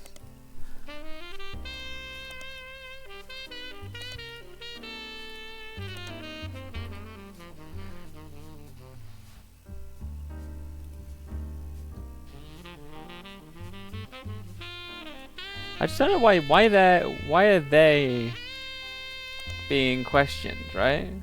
Surely no one has like why are they being questioned rather than Gwyn? Like they say Gwyn was definitely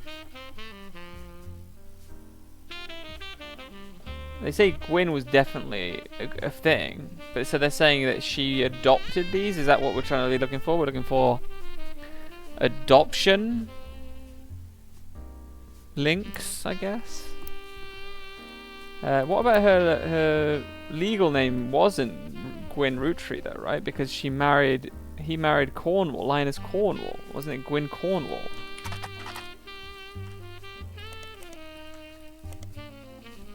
But then her famous name was Roottrees, so we'll probably find more things.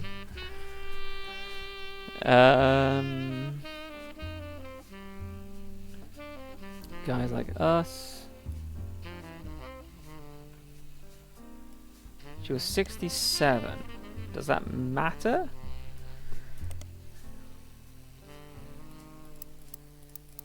Let's see what other things are linking in here. Guys Like Us remake. Oh, so we did find one, right? Or no, did we already have that? So missing 5 pieces of info. Probably some in the... Well, this is apparently meant to be... It's an old page as well. Oh, you think so? You think that might be possible?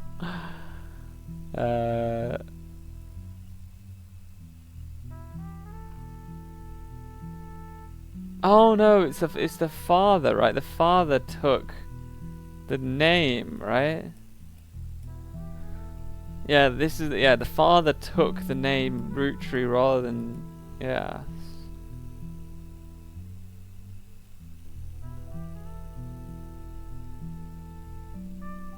not Williams.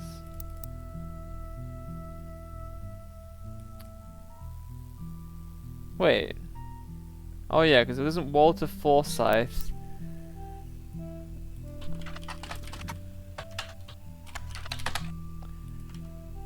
It wasn't Walter Forsyth. It was Wild Bill.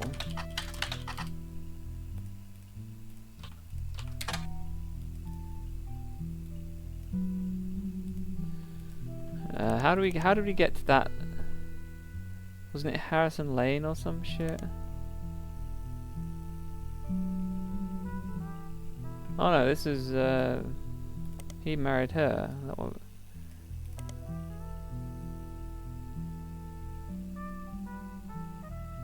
This is a girl. She died of Huntington's. She died of Huntington's in the late 1960s.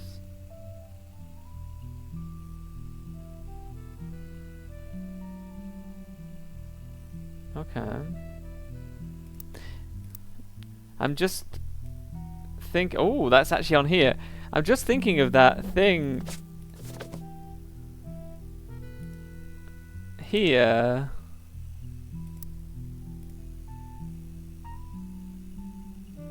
Ron Roottree dropped out in a due to a serious medical issue. I wonder if we could find out if he has Huntington's or not. Because Huntington's, as I know through watching House MD, the very reliable medical drama, Huntington's is genetic, and it does pass through mother to son or mother to daughter.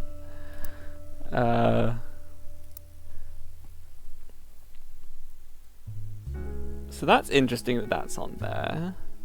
So could she have adopted her friend's kids after she dies of Huntington's, maybe? We'd need to find out more about this. And whether or not Robbie is also ill, maybe, I don't know. Maybe Robbie's true and Ronald isn't, or something.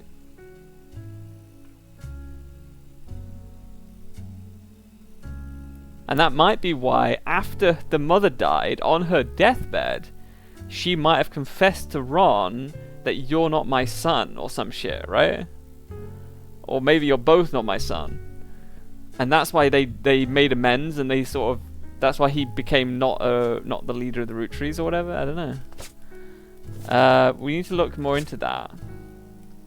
What are we going to do? We're going to go to... I guess we go into here and look at Leslie... Right, what was it? Leslie Florence. See if there's anything here from Leslie Florence, for starters. Portland, maybe? Butler County, maybe? No. I'll just go do it. I'll just check them all. But it doesn't look like there'll be anything here.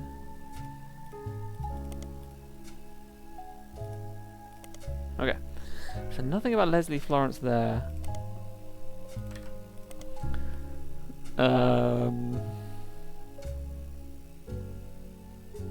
She retired immediately after her role.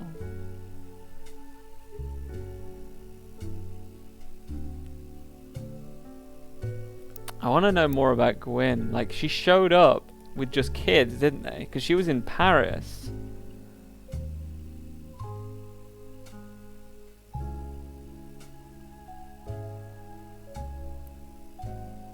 Because wasn't there... When was Guys Like Us?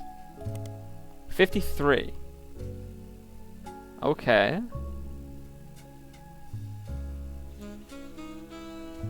So they met in 53. I want to know... I want to go back into the archive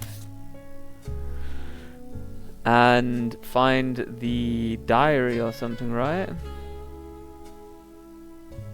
Because it's somewhere in here. She mentioned Gwyn never visiting or whatever.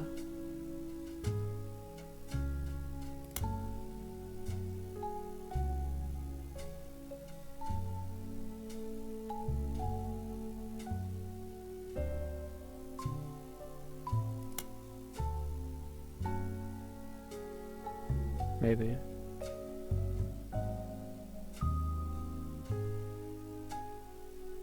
So this was 64. And Gwyn got divorced and told us she might come home next year so we can meet the kids. So they're talking about meeting the kids in 64. But that's 11 years after the movie. I want to know, can we find out when they are born? Can we find out when they were born?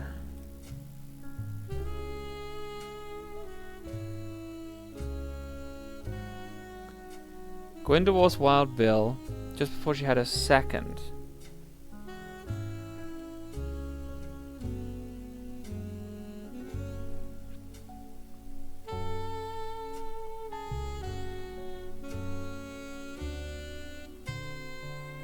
Okay.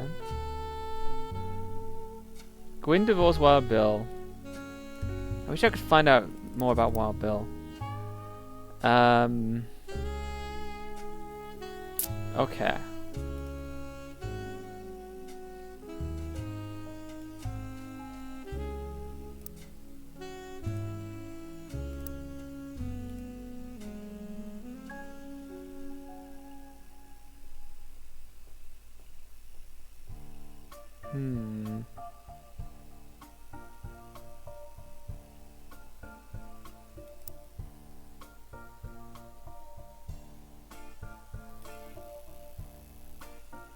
Wild Bill Williams. That's what we want to know. There we go. We're trying to find this page. He's still in his 70s, still lives in Paris, and is perfectly fine health. Okay, so he won't have had Huntington's then. So it can't have passed through him. If Ron has Huntington's, I don't know if he does, but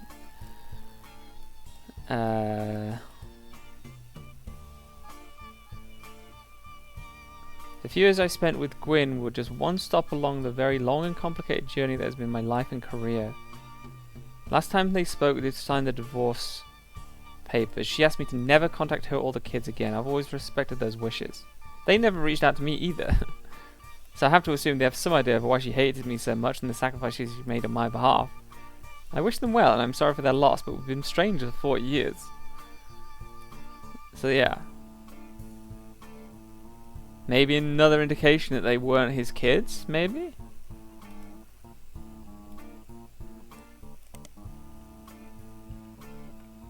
It's the same thing. Let's look at the older version. He's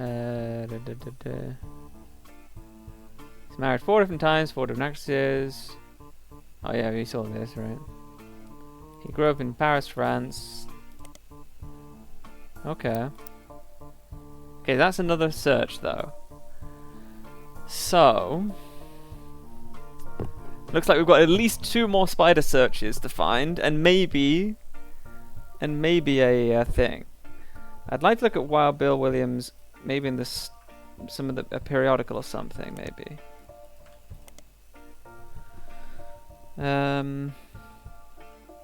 Walter Forsyth is his real name.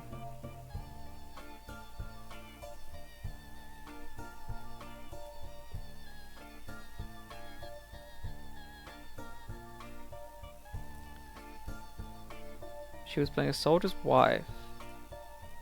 Even through the tears, she was incredible. I know I tend to have a reputation, but this one's true. I only have eyes for her. This is the third day. The rumor that his divorce from Gwyn was due to multiple affairs.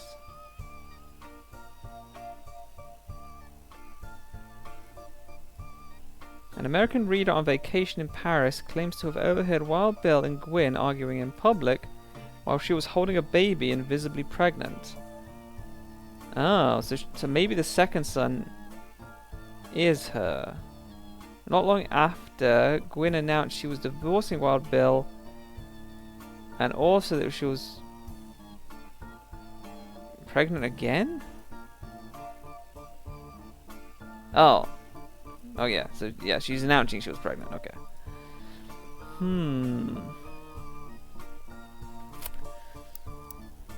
That is it, okay, so that is that. We did find these last time, I think, but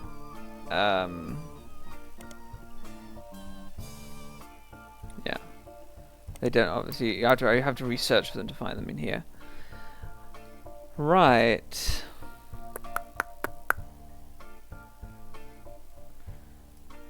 Let's look at more stuff for this guy then, because he hasn't... He was in French prison.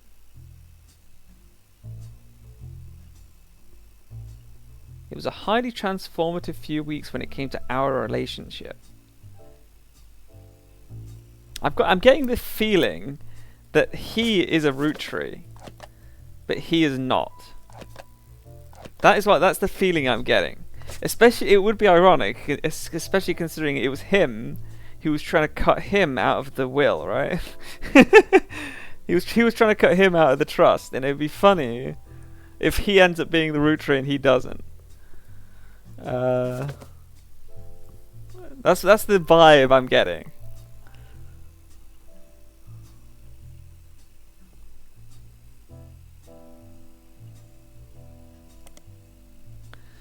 I do want to look. I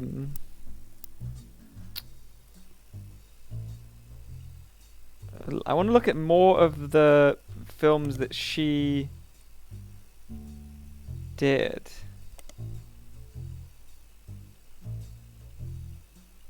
There it is, Christmas Mission. I remember this one. Oh, this is new. During the height of Roottreemania, it was announced Christmas Mission was slated to be released on VHS, and it didn't. Okay, it didn't bother. Okay.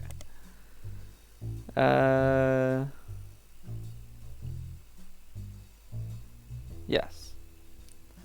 So this was the movie they met on, right? So they met in '55. So they met in '55. I really want to find out when Ron was born, because it would be really helpful. When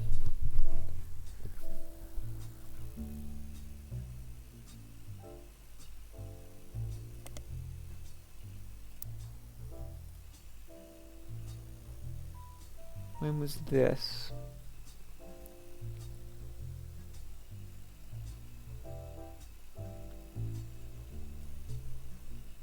Yeah, he met her in '55.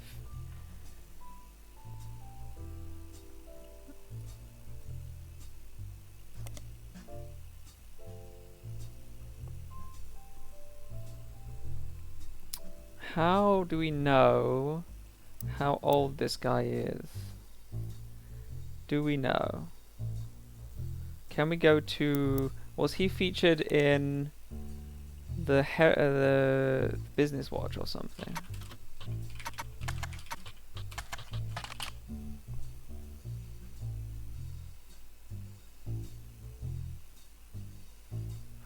I want to get the original one. Wasn't he...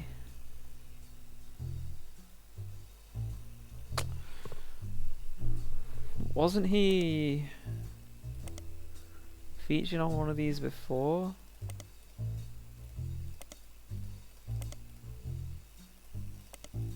Doesn't seem to be in any of the other news ones. Let me go back to the old archive stuff. Business Watch cover, or was it just these two?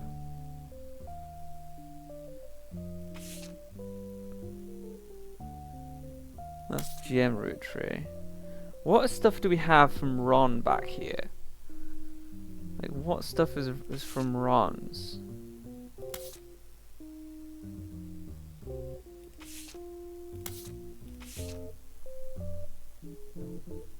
Yeah, they're not in this picture because they never met the family until way later, right? And when was this taken? Oh, it doesn't say. This is the only one.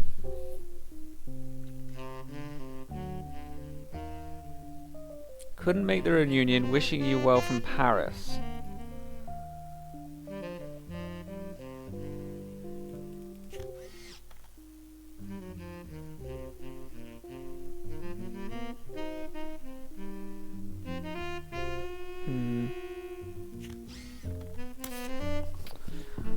Is there anything else we have from Ron here?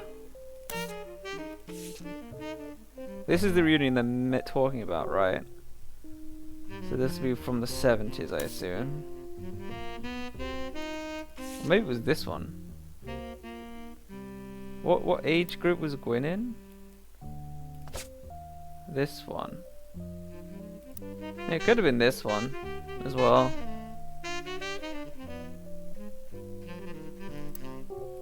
More likely the other one, considering the look of it, right? It's hard to tell. What does this look like? It was like 70s or 60s car. Could be either, really. Could be either. Okay. Let's listen to this one again, why not?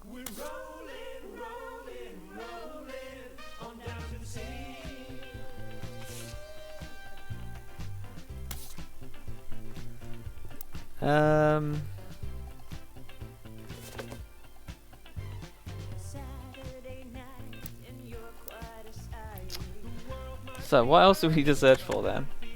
RR Productions. Or the older page. Brother Trouble. Let's go to this.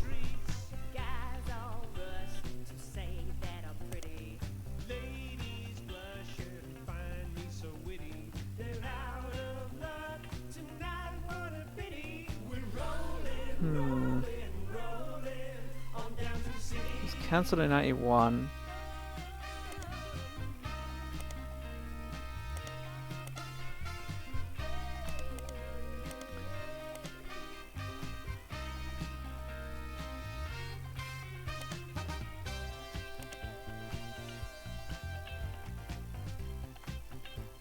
What about the old page of this?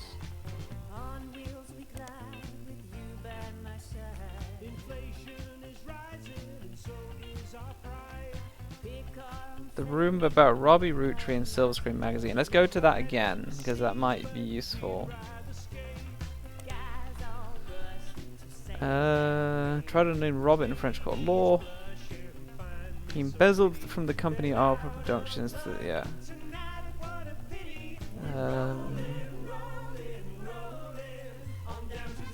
There was a trial involving a Robert Roottrie. Okay. Huh.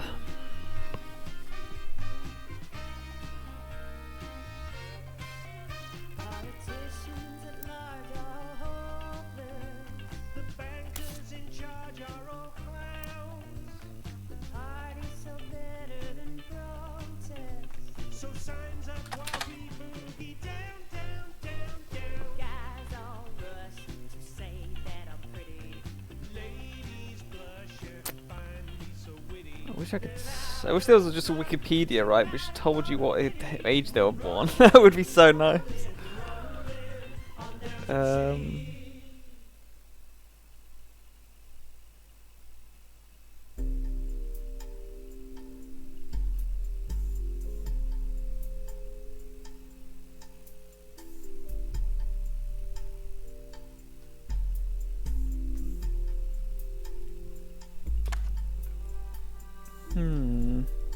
We don't have like a Paris periodical or anything, so it's going to be hard to see. Leslie didn't have a thing here, did she? And in fact, I don't think there's any more periodical stuff. It's all search. So what haven't we searched for?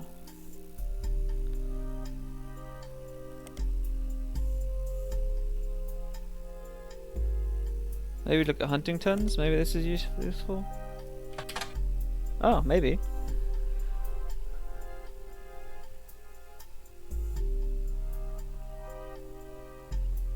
There is no cure. Yeah, passed genetically from parent to child. It cannot skip a generation. If someone has a mother or father with Huntington's, they themselves did not receive it from that parent, their children will also never have it.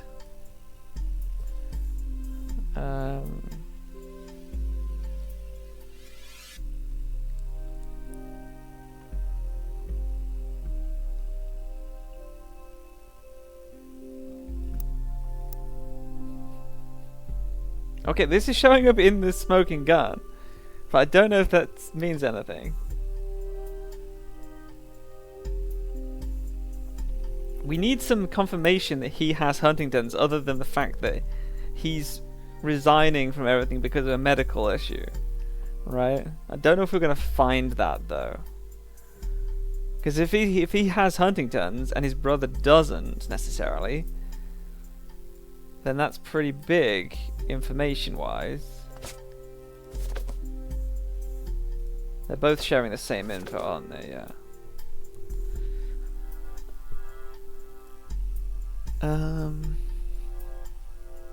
The problem though is if Gwyn was definitely pregnant once, right? If people have seen Gwyn pregnant and had to be Gwyn, then the younger son has to be hers, right? Because she was seen pregnant while she had a baby. Unless the pregnant miscarried, right? I guess that's a possibility.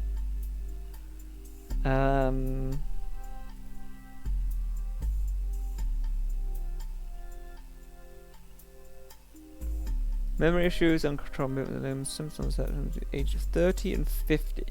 I'm trying to think of how old would he be now? If he was born around 1960, say, he would be in his late 30s. So he's in the prime age of symptom onset.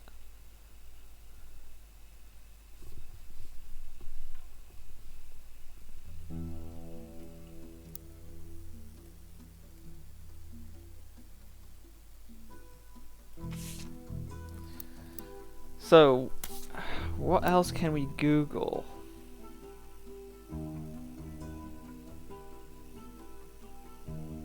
Maybe there's like a medical thing we can find on here.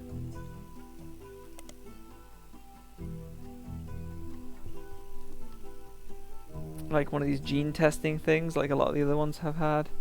I don't know. Why would that be online though? You gotta think. Why would that be online?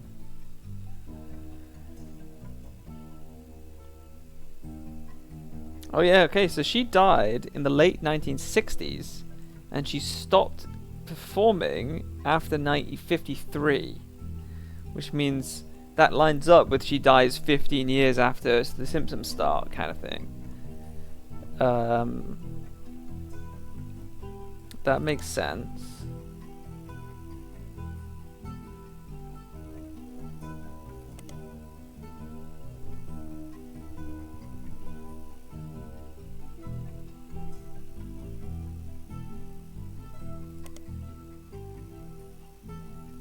Harrison Lane is not the father, right?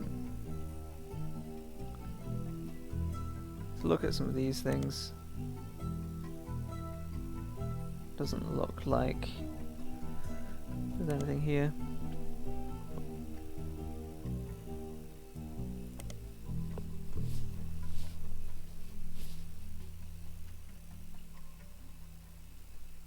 Yeah, so she didn't have Huntington's, from what it looks like. She didn't have it. Christmas mission, Gwen, Tria.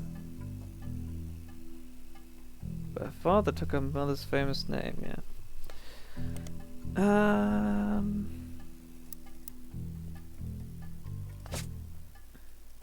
Maybe something to do with his. We've already got his pages though. Maybe something to do with his wife.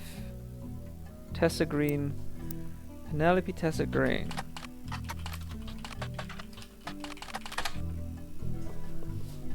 This is new. Ah, she was trying to find a cure for Huntington's. That is that is convenient. Up until recently, I didn't know anything about Huntington's. In the last few months, I've gone through knowing nothing to learning more than any one person should ever have to. Okay. So he has Huntington's, which means he is not a Roottrie. I still think this guy probably is, because Gwyn was seen pregnant, right? Gwyn was seen pregnant. So he has to be, right? Surely. The younger one has to be. So the last thing we need... I want to double check this question mark. I just think it's odd that Lucinda Johnson, paid for his bail. I think that's so fucking weird. Why? There's a lot of sussy things here. I don't think there's anything as concrete as literally like these. All of these people were getting paid by Guy Hudson. There's nothing of the sort here, right? From Miracle, so I don't think there's enough to say yes. I think it's definitely likely. This guy though, I want to find this last clue, but I've got no idea what I'm missing. I think he's not a Roottrie after looking through all of this, but I have no clue what I'm meant to be looking for. I guess we can go through every link again and see if we can see anything.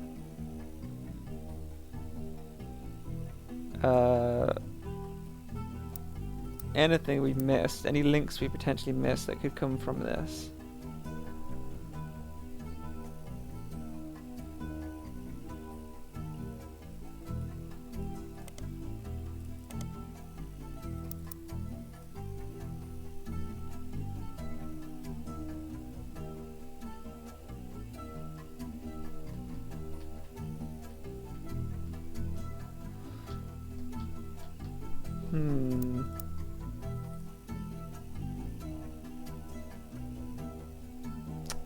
His whole birthday thing is sussy.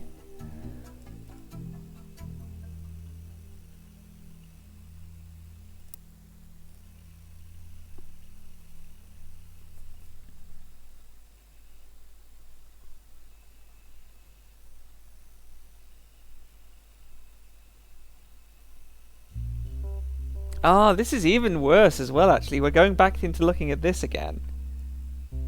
Because we know now that Anonymom's story was sent to Ruby Legal before 5P's story came out, and then her story ended up being basically almost exactly the same as 5P's story.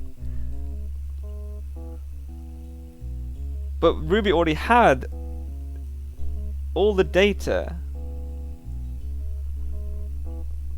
right? Some confirmation about his birthday.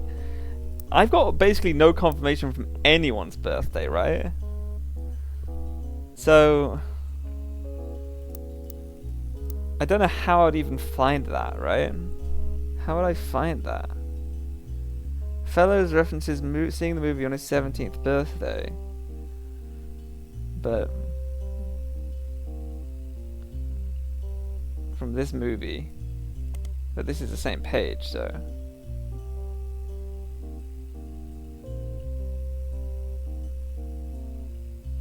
Hmm.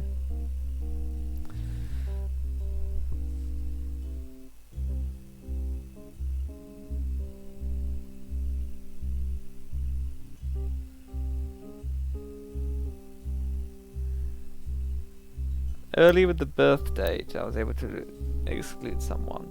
Oh yeah, yeah, with this guy. Yeah, because he was born before 1949 or something, wasn't she? And before they met, he was already born. Yeah. Which I think is a similar thing here. I think him lying about his birthday is very suspect for sure.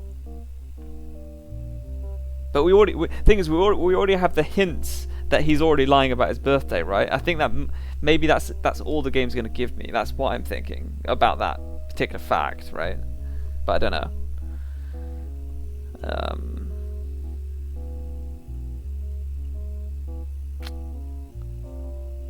But we'll see. So I don't know if this will tell us anything. This is North Carolina, so it's not gonna give us anything for these, right?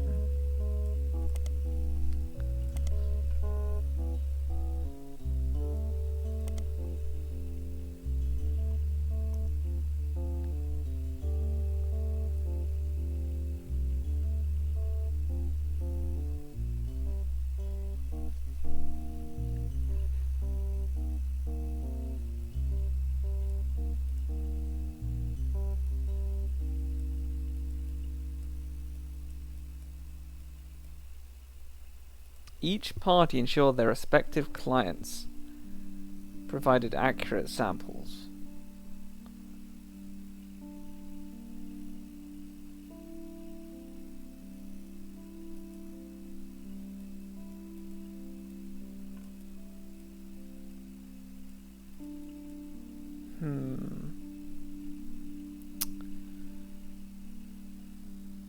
Anonymous affair does not appear on your data tree. Well, it kind of does.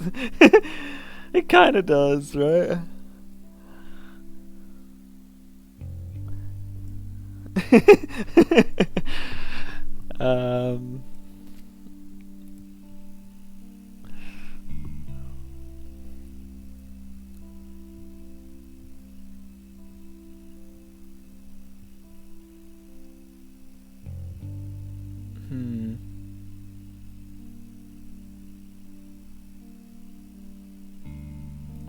I might just have to confirm it. I don't know if I'll be able to find the last piece. I'll just go with it probably if I can't find anything.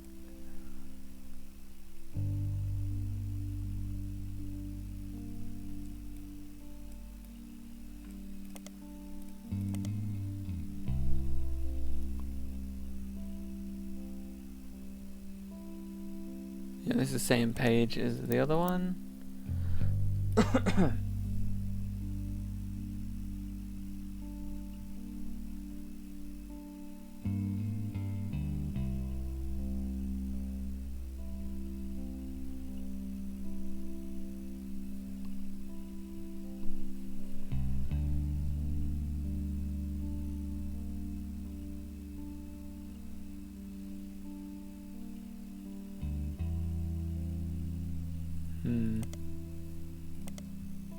Yeah, I'm feeling that Ruby Spratt's hurt his sister. That's what I'm feeling. We haven't got anything to prove that. That's what we may be missing.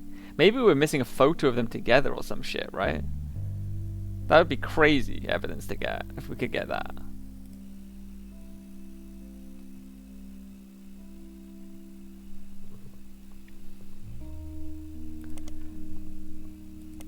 But I don't think we will.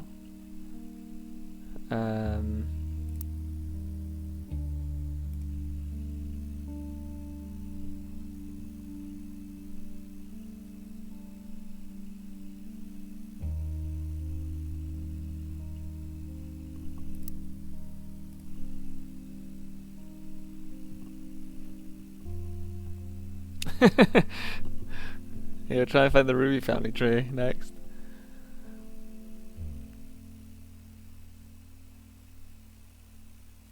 Yeah, there was a ribbon cutting and everything. You would think there would be a photo of this, right? The mayor of Portland made a speech, and there were performances by multiple local entertainers, and a ribbon cutting ceremony from the people most instrumental in bringing the fountain into fruition. You'd think there would be a photo of this somewhere.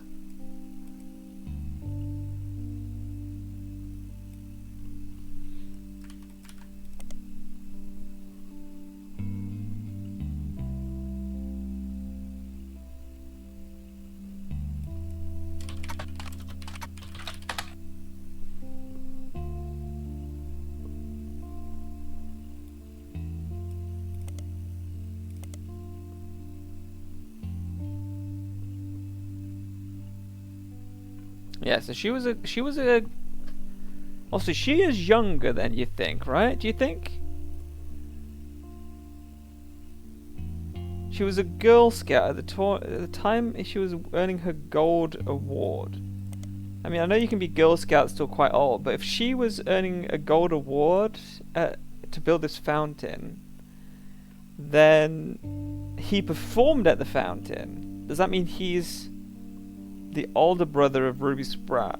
Or older than Ruby Sprat at least. Maybe not brother, but you know what I mean. He's probably older than Ruby Sprat. Doesn't that mean Ruby Sprat is like super young to be in charge of her own law firm?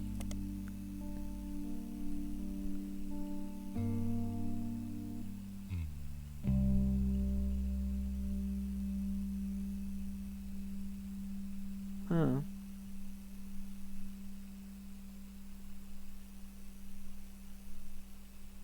She was hired as a lawyer for a prominent firm.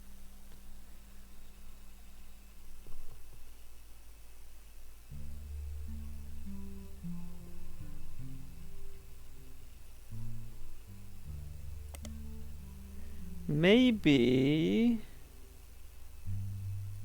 What was that law firm called? The someone and someone? Do you reckon it could be the same one? Ryan and Cork, you think? Oh, that's North Carolina though. Probably isn't. I was gonna Google, look for them in Portland or something, right? I'll look see if there's been anything else.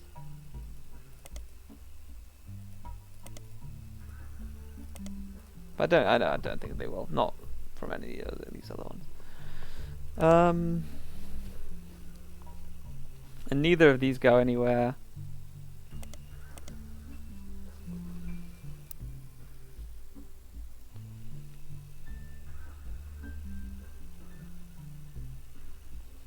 Coalition of local businesses that sponsor the fountain have committed to matching any of the donations that successfully land on the targets.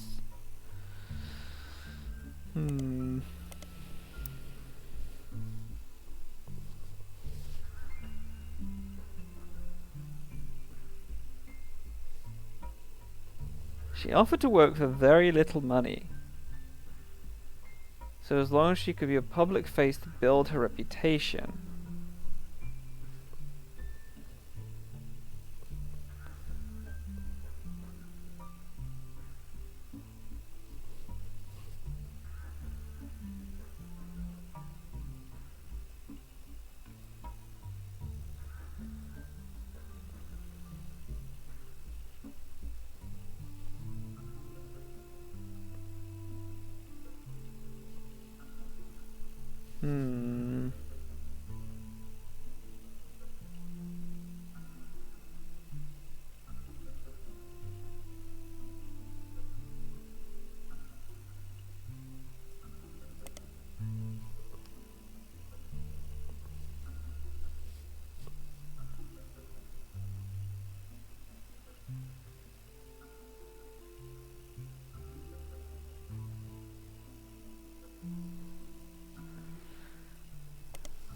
Yeah.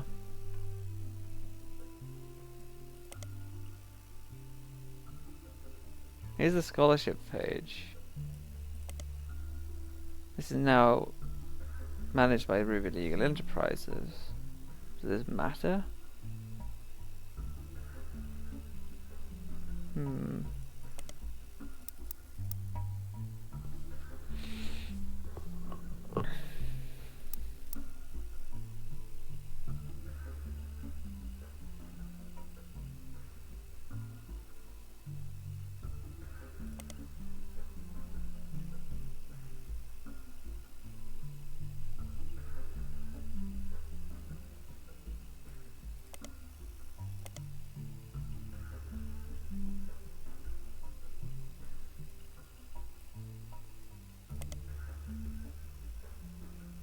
This is a new page on Clancy Edward. I think we've already read this though.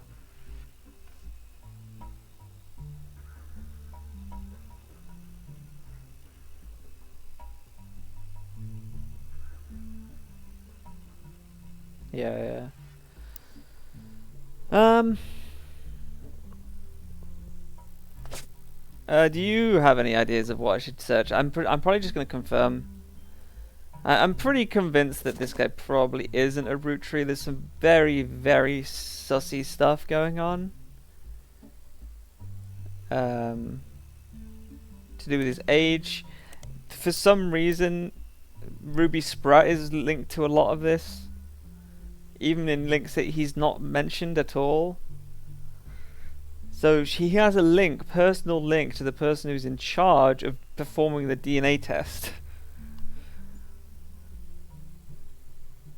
Yeah. I might use a duck actually. Should I use a... Let's get a hint. Let's see what this duck does. Well, thanks. Okay, so apparently we're missing a periodical about him. Which doesn't show up in his evidence, but maybe it'll link to something. Maybe it'll link to a picture or something. Which is what I was hoping. I was hoping to get a picture with him and Ruby together or some shit. But let's just go and look at all of the things.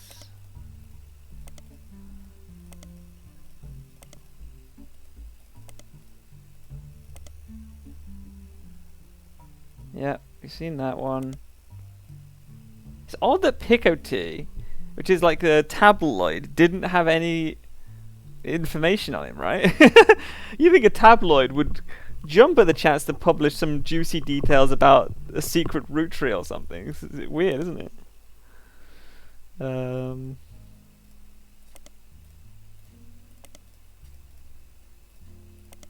Oh, maybe this one, Teen Blast. I haven't really searched in Teen Blast a lot.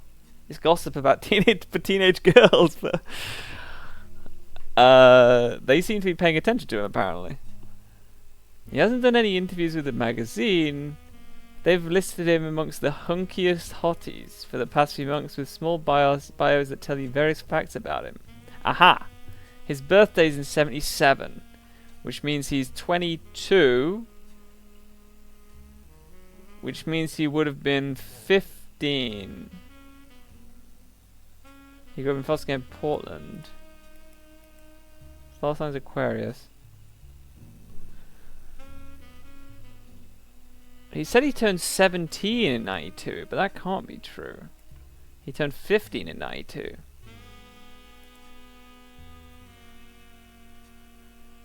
A song called 17 Magazine.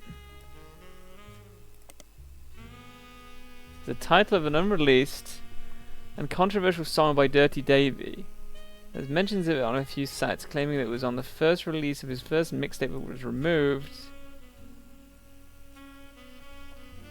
It was written on Davy's 17th birthday. Yeah.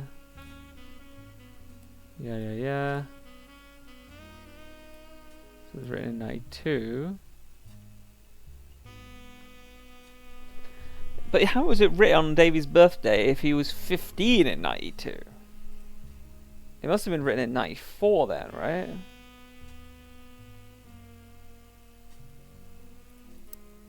Okay, that is what we were missing. Which then does... So if he was born in 77, what does that mean? If he was born in 77, it means that Joanna Fellows had already left, potentially.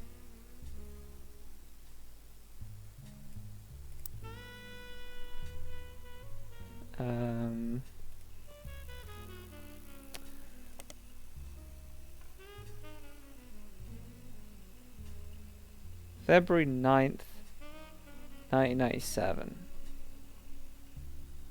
Which is... if this is his birthday, that means he was conceived in 76. Right? Which...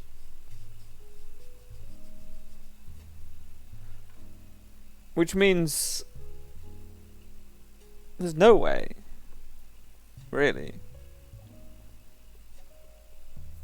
Okay. Well, I'm happy enough saying that he's not, right?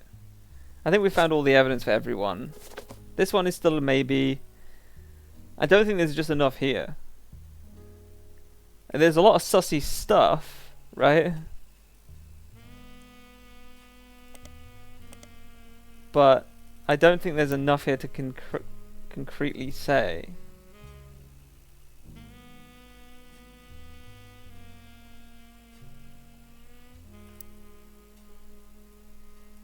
The only real link is the fact that Lucinda Jacobson paid his bail, which was expensive.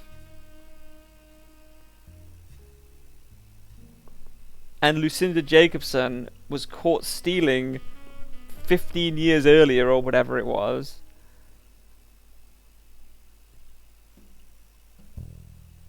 Oh, maybe it does say something here then.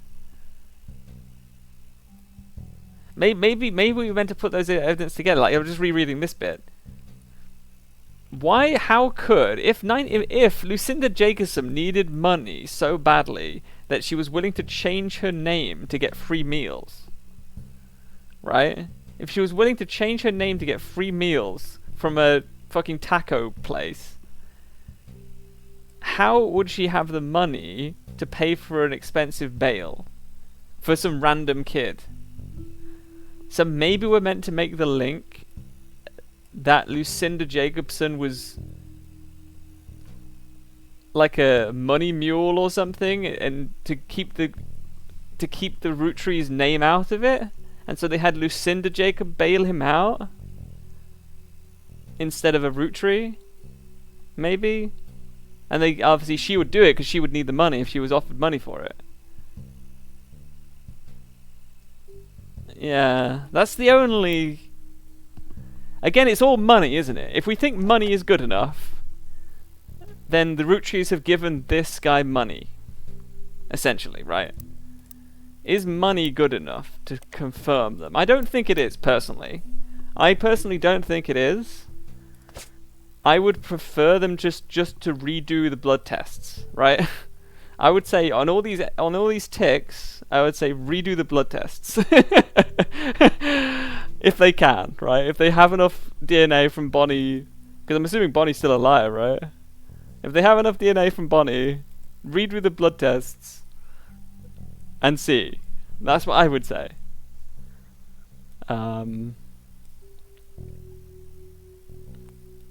But okay, I mean, I'm happy enough with this. I think we found all the evidence, right?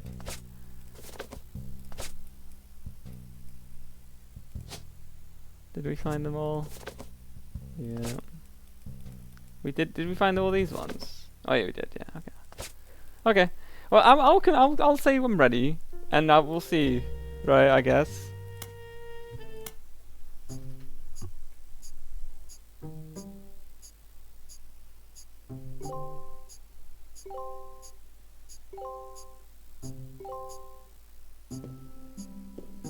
Okay. Is it gonna say? Oh, I think that's just confirmed the two ones we did. Beatrice and Courtney May.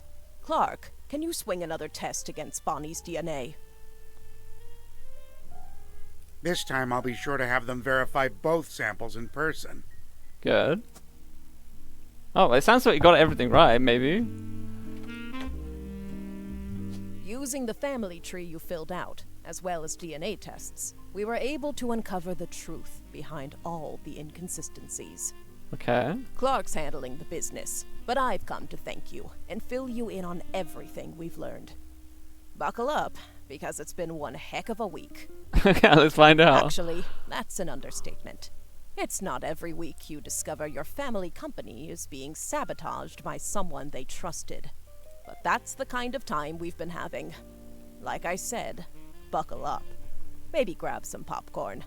We'll start with Guy Hudson. 1 second.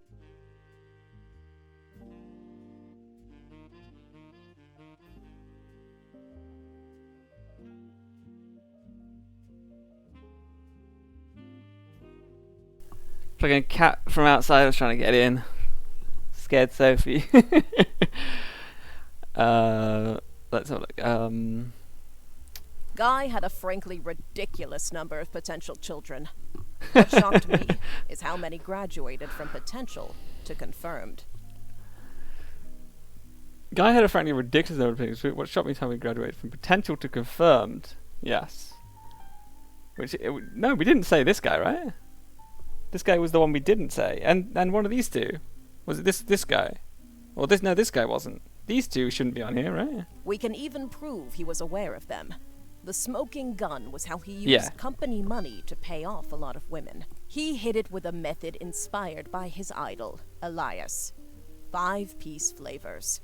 The flavors he was paying to research were a ruse. He developed flavors based on the initials of the women he was paying, which was really stupid, considering one of their names started with X. Yeah, I mean, it was the X that got me thinking about that, actually. I guess that's why they put it in the game, right? To get you starting to think about that.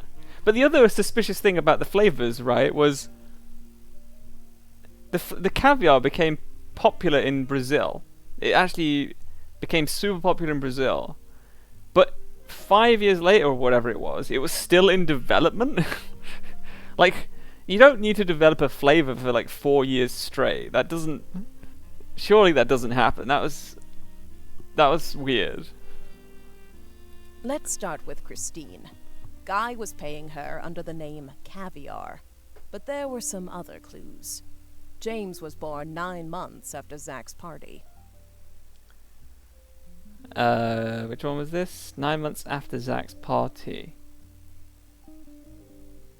Ah, okay, yeah, okay. So there is exact evidence saying that he was born exactly 9 months afterwards.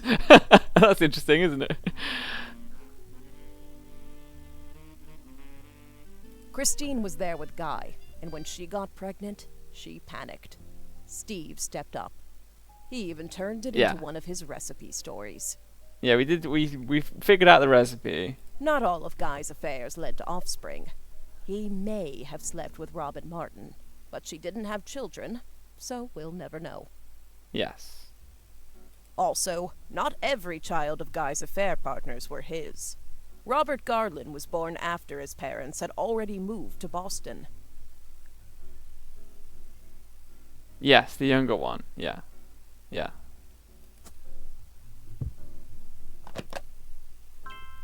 Nice, nice. Skipping Beatrice for now. Up next is Leng Xin-yu. When Guy showed up in China, she was into America and Americans. When Yeah. she got pregnant, her father paid key genes to fake IVF. They Yeah. claimed her sister was unable to conceive, but her sister and Jerry had their own son, Mark. Yes, which was odd. Nice. Sonia Alves was soon after. Nia was married at a very young age to a much older husband. I guess you can also say that. Oh no, that doesn't matter. So Sonia was soon after. Nia was married at a very young age. Yeah. She resented him. Yeah. I don't blame her. They allegedly spent no time together in private. But to me, from my worldview, this wouldn't have mattered because if child brides are a thing, the child probably doesn't really get much say in whether they are having sex or not, right? So to me, this didn't really matter.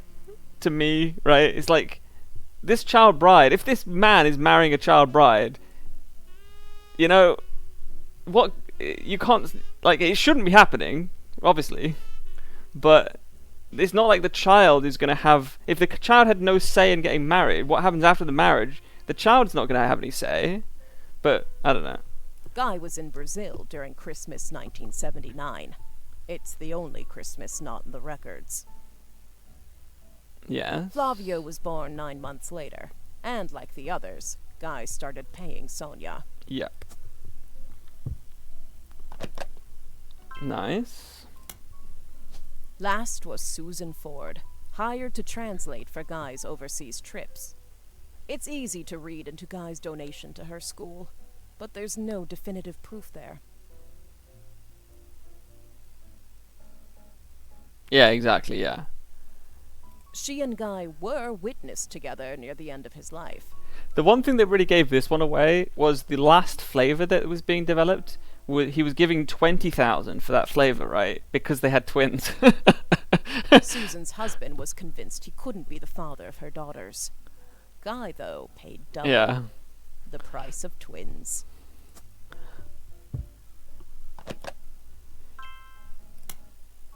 So, what about 5Ps? Felix Fellow's mother, Joanna, doesn't have a 5 pieces flavor. Yeah. On top of that, his story doesn't really add up. Yeah, it's basically it's like they copied Beatrice's story, right? His mother already left the company by the time Yes. Guy became president, and his lyrics indicate he was born sometime around 1975. Yeah. Alone, that wouldn't necessarily prove it. But there are some suspicious Exactly. connections between Felix and the company's current lawyer, Ruby Spratt. They both grew up in Portland, in foster care, and according to the local paper, they definitely knew one another. Ruby was the one who approached the Roottrees to begin with. Yeah. It was all a setup. Ruby and Felix saw my book's challenge to the Clancet Trust as an opportunity. His mother really had worked for Roottree, and Ruby was a respected lawyer. She exploited my family's greed, worked her way into control of the trust, and ensured Felix got a piece. But they made some mistakes along the way. If you look at the 2 DNA tests that Ruby handled, they were both supposedly tested against Bonnie Hudson. Except one of them says Bonnie Kellogg and the other one says Jane Doe. Oh, yes, we could have looked at the actual... Yeah, I didn't think of that. But we could have just looked at the 2 tests and determined for sure that it wasn't her. I mean, I suspected that, but I could have just done this. I didn't think of that. But the 2 signatures that should both represent Bonnie don't match. After Clark and I confronted her, Ruby lawyered up. Ironic, I know. We suspect Ruby had Donatico test Felix against his own mother's DNA. He had a hairbrush of hers. They sent the female sample in remotely. Yeah, because they just told them it was her. On the second test, Bonnie's sample was tested locally, but Courtney Mays was not. It does mean that the company had to be in on it, though, right? Because if they'd already tested Bonnie's twice, or Bonnie's DNA twice, or whatever, they would know that something didn't add up, right? It obviously isn't the same person. Why didn't someone from the company step forward, right? Ruby's been throwing away samples. We think she sent her own hair instead of Courtney Mays, but it could have been anyone's. Basically anyone's. Ruby and Felix were in cahoots. As for why, they were both advocates of wealth redistribution. Yes. A noble effort. But once they controlled the family fortune, they became just as greedy as the worst members of my family. The classic They story. were so eager to personally wield the wealth for their own cause that they sabotaged any other claims.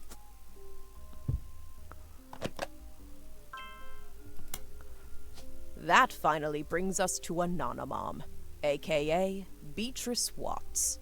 Her tales of guys, parties, and payoffs were true. She even approached Ruby before 5Ps was on news time.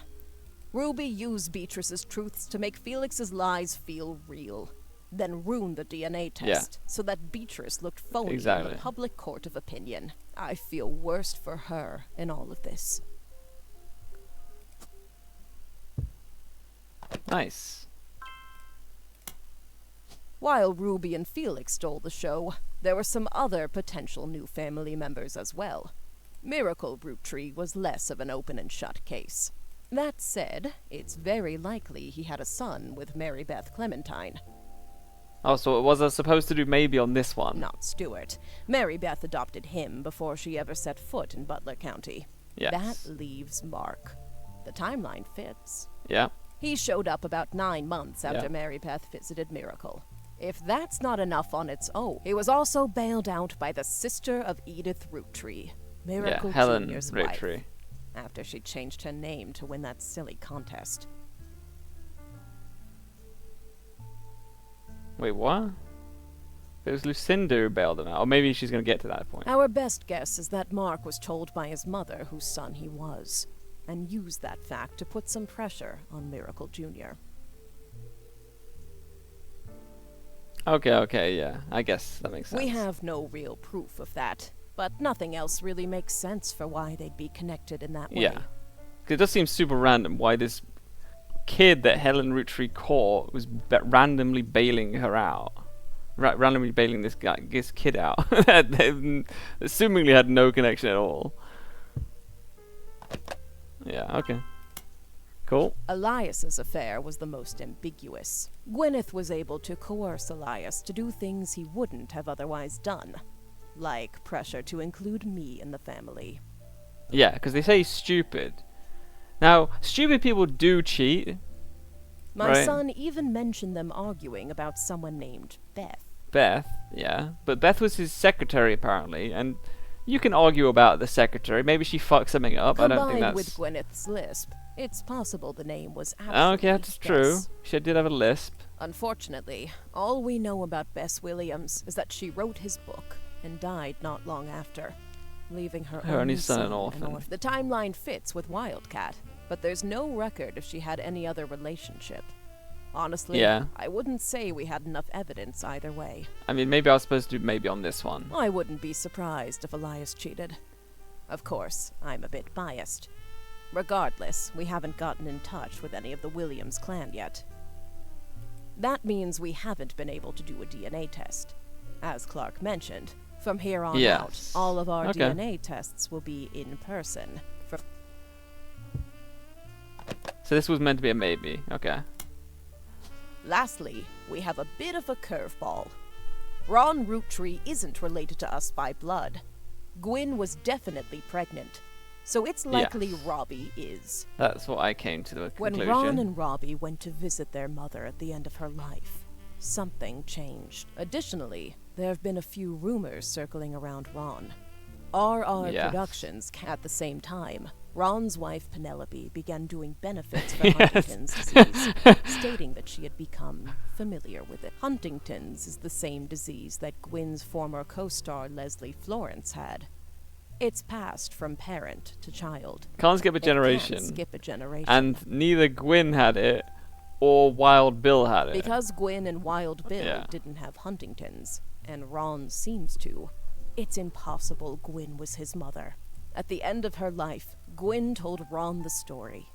Leslie and Bill had an affair the same year Leslie learned Yes. she had Huntington's. Leslie got pregnant. He did say he liked blondes, and they're both... That makes Leslie sense why they wasn't look likely similar to as well. survive to see her child grow up. And even if she did, she didn't want to be a burden. She begged Gwyn and Wild Bill to adopt her child. Gwyn did. Mere weeks after she found out she was having her own son, she also took in Ron. Wild Bill was a problem. Unreliable and a serial adulterer. Gwyn divorced him and never Yeah. saw him again. Gwyn had already told Starlet she was pregnant, so it never really made waves when people saw her with a child in Paris. There was gossip during her divorce when she was discovered to be pregnant again. Yes, okay. In actuality, it was the final months of her only pregnancy. To lay low, she stayed in Paris long enough that even her own family never had reason to question the timeline. Yes. It's one heck of a story, and frankly, nobody could be expected to piece the timeline together, not with what few mentions of Gwyn's past have survived. But the Huntingtons itself? That's proof. Okay. Ron suing Robbie to remove him from the Clancid Trust was a huge moment in my story, and a major catalyst for this entire investigation. Finding out that it's been pretty much backwards this whole time has been a bit surreal. So that's where we're at. Looking over the information you sent us was very helpful. We pretty much came to most of the same conclusions. But it took us an entire team of lawyers. All this information, this entire story. It's a lot, in more ways than one. Some of it has the potential to destroy marriages and ruin relationships. We're handling it all very, very carefully. But we couldn't have gotten here without you. And with that, I guess our tale has finally, truly come to an end. What a strange one it was. No words can express how grateful I am to you for untangling this mess. Honestly, I've had enough of my family's eccentricities and scandals for one lifetime. I imagine you have as well. And if not, well, there's always Elias's and Gwyneth's brothers and sisters. Attention. Oh god, they're playing this as an encore. This is five people coming at you from the real world. You know, the place you ain't ever lived in. You say money is the root of all your problems. Root Nice. of all your Man, y'all problems. are hypocrites. Sitting back in your massive estates, built from the cash that your ancestors gave you, acting like you somehow deserve it, based on your family's creations. Yo, but look at here, sonny, don't you come for our money, or Yeah, you'll nice. burn bright in hellfire It's a nice game. someday, like that Madsen chick and her two dads. My pappy's cleanser trust should keep you away.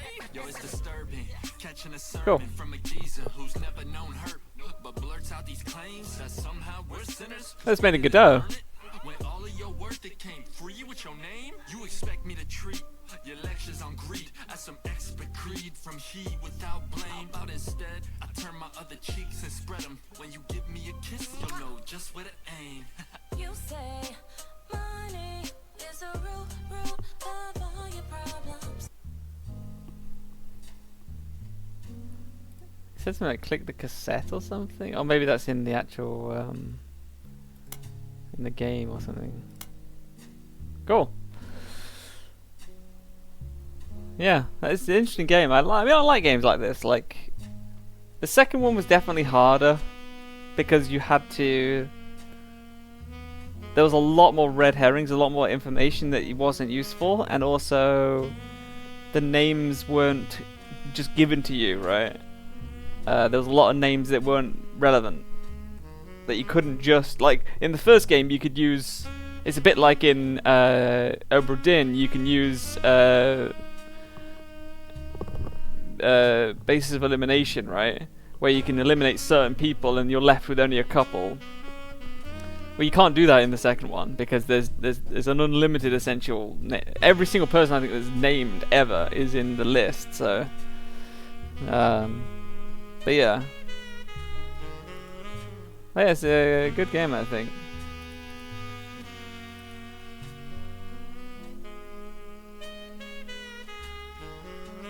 Yeah, I hope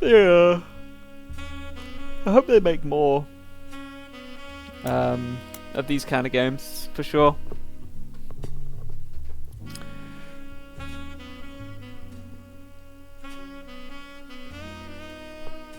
I know the next game that's like this is probably the DLC. Where is it?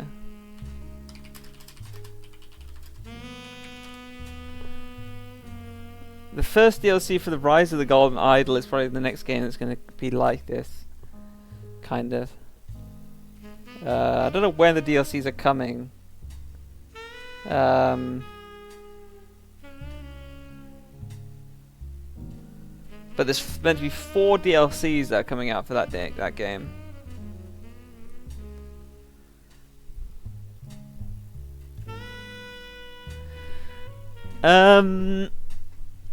I do want to play Avowed. I don't know if I'm gonna play it on launch. I'm probably gonna wait and see how the reviews are. But I am a big fan of Obsidian Entertainment, and it's set in the world of the Pillars of Eternity games, and I loved Pillars of Eternity, so I will play it at some point. Whether I'll wait for it, if it ends up being rated poorly, I'll still probably play it. I'll just wait for it to go on sale. If it ends up really good, like after the first couple of weeks of reviews, I will probably just buy it and play it straight away. But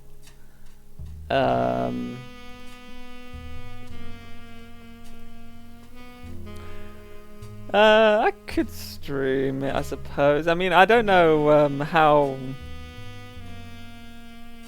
good of a stream game that one is. It's kind of like the Witcher kind of thing, I guess, isn't it? It's a single player RPG thing, right? So it'd be very different from anything I've streamed before.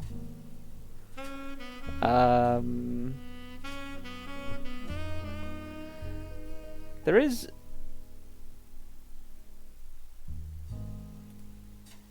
another game I do want to play on stream, which is the Chinese Ace Attorney thing, the murders on the Yangtze. I want to play that at some point. I haven't looked at Avowed character creation, character designs, but yeah, I mean, I know. Can you play as a god touched or whatever it's called? Because you can get some crazy looking people in with god touched features. Like if you play as a death touched, you have these like fucking like black mushroom shit growing out of your head, sort of stuff. So I'm assuming you can play like as a god touched, and yeah.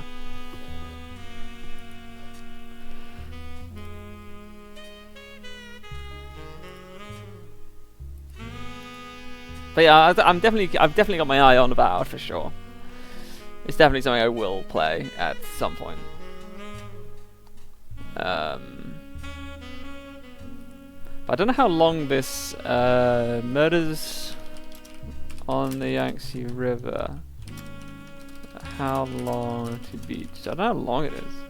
It's quite long. 17 to 19 hours, 18 hours. So it's quite a big game.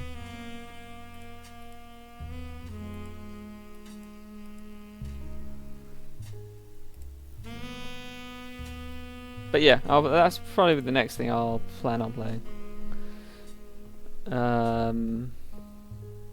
It's got good reviews, like overall, overwhelmingly positive. So,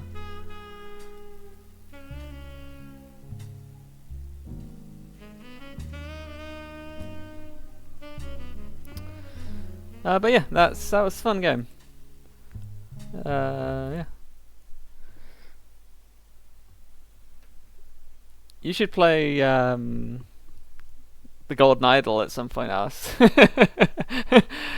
That is a really, really good game. Like the Golden Idol with all of its DLCs is really good. I think the second game as well, the Rise of the Golden Idol, is also really good. I don't think it's as good as the original game because there's not as much mystery because you already know a lot of how the stuff functions. It's still really good. And I think hopefully with all the DLCs that they're going to put onto the second game, it'll end up being really, really good as well. Because the DLCs add a lot of backstory and lore and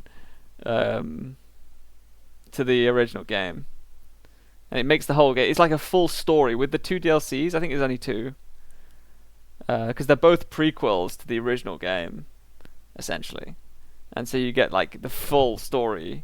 I think it's really it's really nice story that they portrayed in there. Very interesting. But yeah, definitely worth playing.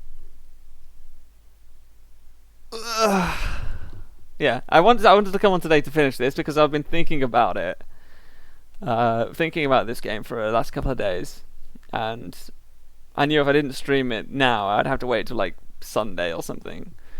So I figured I hoped it wouldn't take too long, and I was right. I mean, it only took me 3 hours in the end to finish it, so that was nice. But yeah, I will go to bed. Thanks for hanging out, and I'll speak to you soon. Have a good night.